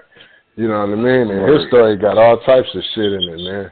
Telling people, it's a story. We know you can't believe no stories, man. You got good stories and bad stories. I ain't saying that you can't get something from a story. But at the end of the day, a story is a story. You know what I'm saying? Shit. Facts. You know, so you got his story, and it's just that. It's a story. So you get caught up in that story, then you're going to be locked up and sentenced. Those sentences in his story will lock you up mentally, and you'll be locked up and sentenced to life in his story. Yes, sir. Straight up. Yes, indeed. He'll literally be locked up and sentenced to life in his story. That's because everything you think you are is all according to his story. Your whole mental mindset is plugged into everything and how you identify your thoughts and things, because thoughts are things. Everything, how you identify is based on his story. The foundation of everything you see, thoughts being things, all your thoughts have been created into something that's from his story on how you see everything. And thoughts are things, and everything is created from thought. So everything that you think you see is something that you see from his story, because you've been taught to see everything from his story. And you call everything that you see something from his story. Doors, windows, this is all shit taught to us from his story. Your name, all that shit is his story. Everything, his story. You got to let it go. When they say you got to let go and start over new, you got to be reborn, the rebirth. This is the rebirth. This is being reborn back into what? Nothing, nigga. You got to start over with nothing. That's cold. You got to let go of his story. You got to let that shit go. Everything, the color red, the color blue, green, all that you think is something, nigga, you got to let it go. You got to let go who you think you are, all that, bro. You got to let go. It makes reborn. perfect sense. Yeah, what happens when you're a baby? You don't know that shit when you're a baby. Look, look, like I get stuck right now with this one thing right here. I said, what the fuck language was we speaking before the Hebrews? Mm-hmm. And then what was we speaking before that? Right. Nobody can't tell me nothing. Dan Calloway, that brother, he said something that was real on point, probably the most solid answer out of everybody that I done heard, and I done heard a lot of people try to give information and answers on the language we spoke before, Hebrew and all the other languages. He said the language that was being spoken was sign language. And I'm going to say he's the closest in his answer because it's signs that was being used to communicate the language that was being spoken upon at that time, but the language that was being used before we spoke Hebrew was the first language that's still being used today that we know nothing about, and that's energy. How your energy can say something beyond words, where you can feel how a person feels within their intentions and who they are towards you beyond their words, even if they try to use nice words to tell you something that's not really true in their hidden feelings towards you. So somebody can say, oh, yeah, I fuck with you, bro, bring it to the house, and then, that invite was really false, and they're like, man, I didn't really want you to bring dude to the house, man, I don't really trust that nigga, man, like, it's like, bro, so, a person's intentions, this is energy, you know what I'm saying? So our first language was energy, because who you are to create anything to becoming something is energy, and energy still speaks first and still speak the loudest beyond any words. But you don't have words to articulate what's being said in energy because you're not according to energy. You're according to what you think is being said. So you're always trying to say something to express your energy, but your energy always expressing itself, regardless on what you're saying. You know what I'm saying? So that's energy doesn't lie. Hell no, I can tell what a person is saying in their energy, regardless on what they saying out of their mouth. So I hear a person out for sure, and I match their words up with their actions and their energy. It's not just match, because a person can say something and trick you in their actions. You get what I'm saying? They'll match their words up with their actions, so you can't just watch actions speaking louder than words to see if a person is for you. You got to read the intentions and the energy behind what's being done with those words. You know what I'm saying? So, and the actions too with it, it's like, okay, I see you in all ways then. Now, not just what I think I know based on what you're showing me, because you can be showing me some bullshit and lead me into my own destruction that I don't know nothing about. You get what I'm saying? But when I know the all-knowing thing, then I know how to communicate in the first thing, and that's energy. And when I communicate in that, I'll be able to hear what's really being said, to not be led into my own destruction, to not know nothing. I know everything because I know the first thing, and that's the energy that I am. Boom, you communicate like that first. That's the first form of communication, bro.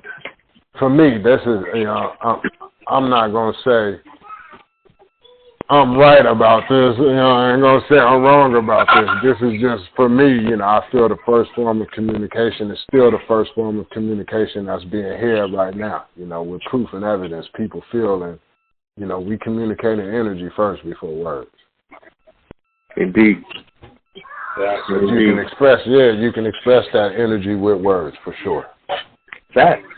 And that's big fact, man. We experience that every day. All the time, man. For sure. Man. So I'm definitely agreeing with that, man. Cause shout out to the brother Dan Calloway too, though. He be coming with some dope information too. All these brothers, like I said, everybody is like a stepping stone for me and a tool for me to grow in so many different ways. All their information was dope as shit. You know what I'm saying? It was like a collage of one dope ass picture, but it took every last one of them for that picture to be complete. So all of them had dope information that was different from the next, that completed a cool picture for me to see things the way that I do from the inside out. That got me to the nothing nowhere. You know what I'm saying? And everything at the same time. I woke up to nothing and everything at the same time. Indeed, look, when you started talking to me about it, man, it clicked instantly. When I heard you down in that basement, I'm like, yo, this is exactly what I've been trying to fucking say. I don't care about nothing. Real talk. Nothing fucking matters. Nothing. And that's true. Hear what you said. Nothing matters. Nothing matters. Nothing matters. Nothing is matter too, bro. The all-knowing thing is matter too. You see what I'm saying? So if you want to nothing is matter too, but we act like it ain't. It's fact. And when you act like something isn't something, that's when you're pretending to be something that you're not, because you think you're somebody. So you're not being the all-knowing one, the human being that you are. You're not a being that's being the all-knowing one. You're pretending to be somebody that you're not. So you're like a busy bee now. That's what it is. Like you're a human being, you're a busy bee. You're a bee, like, a spelling bee. You're a spelling being. You're not a human being. You're a spelling being, nigga. Because everything you think you know is based on a spelling bee, nigga. You're just a buzzing ass energy that's just thinking words. You're just a spelling being, nigga. You don't know who the fuck you are. You don't know nothing, nigga. Yes, indeed. You little spelling being, you little busy bees. Yeah, I broke out of that shit. I'm done with it, bro. I don't want nothing to do with nothing. Man. How can they convict? They can't convict nothing. They can't convict the all-knowing thing. Yo, I'm gonna tell you, bro. There's some power in that shit, bro. I'm gonna change my name to nothing. My man. Fuck that. I ain't got no name no more. That's the trickery, bro. The trickery is the names, bro. That's it. When they say, "What is your name?" Boom, you've been tricked. As soon as you say, "My name is," nigga, that's it. You got caught in the name game. Boom. So, what's your name? I ain't got no name, nigga. I ain't nothing. My name is nothing, nigga. I ain't got no name. I ain't got a name. I don't even understand what that means. That's it. They trick us with the names, bro. Everything that they name something, we got to register the name with them because they own name, nigga. They own the name. It's the name game, bro. Every name that we call something, bro. Anything that we name, bro, if we name it, we can call it something, but if we name it, we got to register the name, bro, and they own the name, nigga. So when you call yourself a name, nigga, they own you, nigga. That part. Don't call me no motherfucking name. I don't want to be somebody. I ain't no name, nigga. Don't name me nobody. That's what you call it. Time to wake up. Get the fuck out of their system, bro. Because they keep calling you somebody, you're going to keep having to be that body in their system that they calling you. And it comes with choice, consequence, cause, and effect. Just because you don't know nothing, nigga. I'm the all-knowing thing, bro. Don't call me nothing, nigga. I'm gonna actually make sure I send y'all guys this video of the guy that woke me up when I asked God to reveal Himself. Word. I'm gonna show y'all the video that I got, man, and the guy is literally talking about the same thing we're talking about now. Nice. That we all come from nothing, and we all created this that we're living in right now. Pretty much that. The same thing. Like when you said we was created, first the heart, well, first the thought, which formulates to words, which brings you into the light, and then you create the heart. Once you got to the being in the world, you created the heart. And the heart created. Makes a whole lot of sense. That's how we created from the inside out. Yes, sir. Makes a whole lot of sense. And you see how I said makes a whole lot of sense. That's the whole. The whole, that's that hole, man, in the middle, man. We the hole in the middle. And listen, the whole, that's what that verse in the Bible says, that the word is written on your heart. That's the first brain. See that? And if the word is written on your heart, bro, that means everything you think you are is literally written on your heart. You are spelled. You've been spelled to sleep. You're in the dream and you dead sleep. You don't even know it. You think you're awake. But this is why they say, like, when you see somebody with their eyes open and you be like, oh, shit, bro, you woke. Nigga, you is not woke. You is dead asleep if you still think you're somebody and your eyes is open. Straight up. I'm going to tell you, bro. And it's only when you go to sleep that you truly wake up.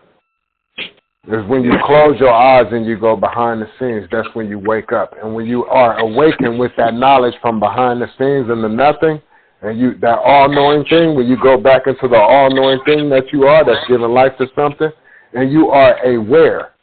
When you know the who, what, where, why, when, and you're in the center of the who, what, where, why, when, and you are aware, you won't be fucked in the middle, because you know. You know the all-knowing thing that you are coming back into the middle, the center of it all. You are the center of it all. You're the all-knowing thing coming into the center of it all, the center of something with a heart. The heart gives life to everything from the center. You are the all-knowing thing in the center of it all. You come to give life to it. So when you know nothing and you are nothing in the center of it all, then you're everything and everyone. And you ain't worried about nothing. You ain't got no fear of nothing in this physical. Because you know it's all something from nothing, and you know everything is nothing. So shit, you move around like it's nothing. Because it's nothing. It's nothing, bro. This shit is easy. It's easy. We make it hard as we create things to be because we don't know nothing. And that's how we do with a lot of things that we don't know naturally. We'll create something so much more out of it because we don't know nothing. It's 11:11, damn. But you get what I'm saying? Yes, sir. Hey, we not living on time right now. Nah, hell nah. But you know what's crazy, bro? Like it be communication, because you know how they say God is with us always in all ways. I'm beyond letters, numbers, and words, so I know it's just speaking on the all-knowing thing, the nothing that can't be called anything. So it's just a knowing conscious being. So it speaks to us always in all ways. So time, even though it's an illusion and it's a zone that they created for us to be in to make us think something that's not, that's why we always asking what time it is, and it is you, but you only are asking what time it is according to history and what you think time is in history, and it's who you think you are when you ask what time it is according to time in history. You don't know about time in the now. You just know about time in history. So you'll say, what time is it right now? So you know you're right about now, but right about now you're more into his time and his story right now. You see how you're outside of yourself? Yeah. You hear that? The shit is like, it's like, yo, what the? It's mind blowing what they did, bro. And it's so simple and it's so easy, but they tangled us up by making it seem like it's really difficult, but the whole time it's not. It's like, nigga, the biggest secret is this and that, da da da da da da da. And bro, they spending tons and tons of money, bro, for these big secret societies and secret this and secret that, making you think something that's not about a big secret that they don't want you to know. The whole fucking time, the biggest secret has been nothing, and it's been right in your face. The nothing that's with you, in you, the whole fucking time. The truth been right in your face, and they ain't let you know nothing about it. That because they got you thinking something that's not. They've been telling you stories from his story for your brain to be caught up into, giving power and energy to, for that to have more power over you. And now you're thinking of all the different bodies that keep saying something about nothing, just calling it all different types of shit, so many different ways, and it got you entertaining it, giving power to something that's having power over you. And you don't know nothing behind scenes that's creating everything into something that's really nothing. So you're being tricked outside of yourself into something that you're not because you think you're somebody. And your whole foundation and base of who you are is everything you think you are in the body that you think you are. And you ain't got to think about what you know. So what the fuck are you thinking about? Something you know nothing about. Word. Word up. Yeah, man. So, Saturday, man, I'm with it. I got to get off this line right now, though, brothers. Okay. Yeah, I got to get to the wife and children. I did enjoy this whole conversation 100%, bro. I can do this for no time, bro, like, for real. I can do this all day, all night. But I do got a wife and children, man, and I got to get back to my responsibility. Okay. Yes, sir. Yeah, for sure. So this Saturday, man, will you be down there this Saturday for the conference? What is it we doing, Mike? No, not this. That's not this Saturday. You talking about with the Alkaline store? Yeah. No, that'll be next Saturday. That'll be after Black Friday. Oh, okay. They doing it Saturday or Sunday? Okay. Sunday, my bad. Sunday. Okay, I'll be there. Yes, sir. That's cool. Man, the room gonna be flat, man. It's gonna be real dope in that too. Nice. Yes, that's dope, bro. I can't wait. I'm excited, man. And anytime before that, bro, like I say, let's work on this thing together, y'all. Let's put it together, man.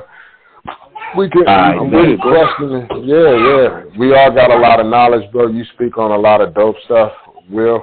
You know, and if you like what's being said out of my mouth, bro, let's work together, man.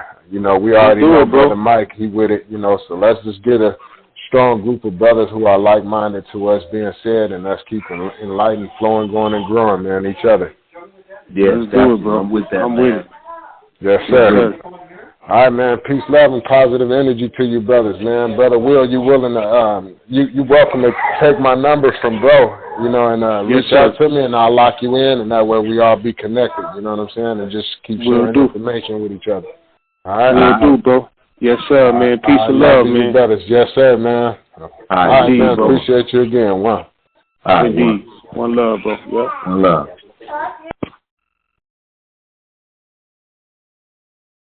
Yeah, man. That was a great call, man.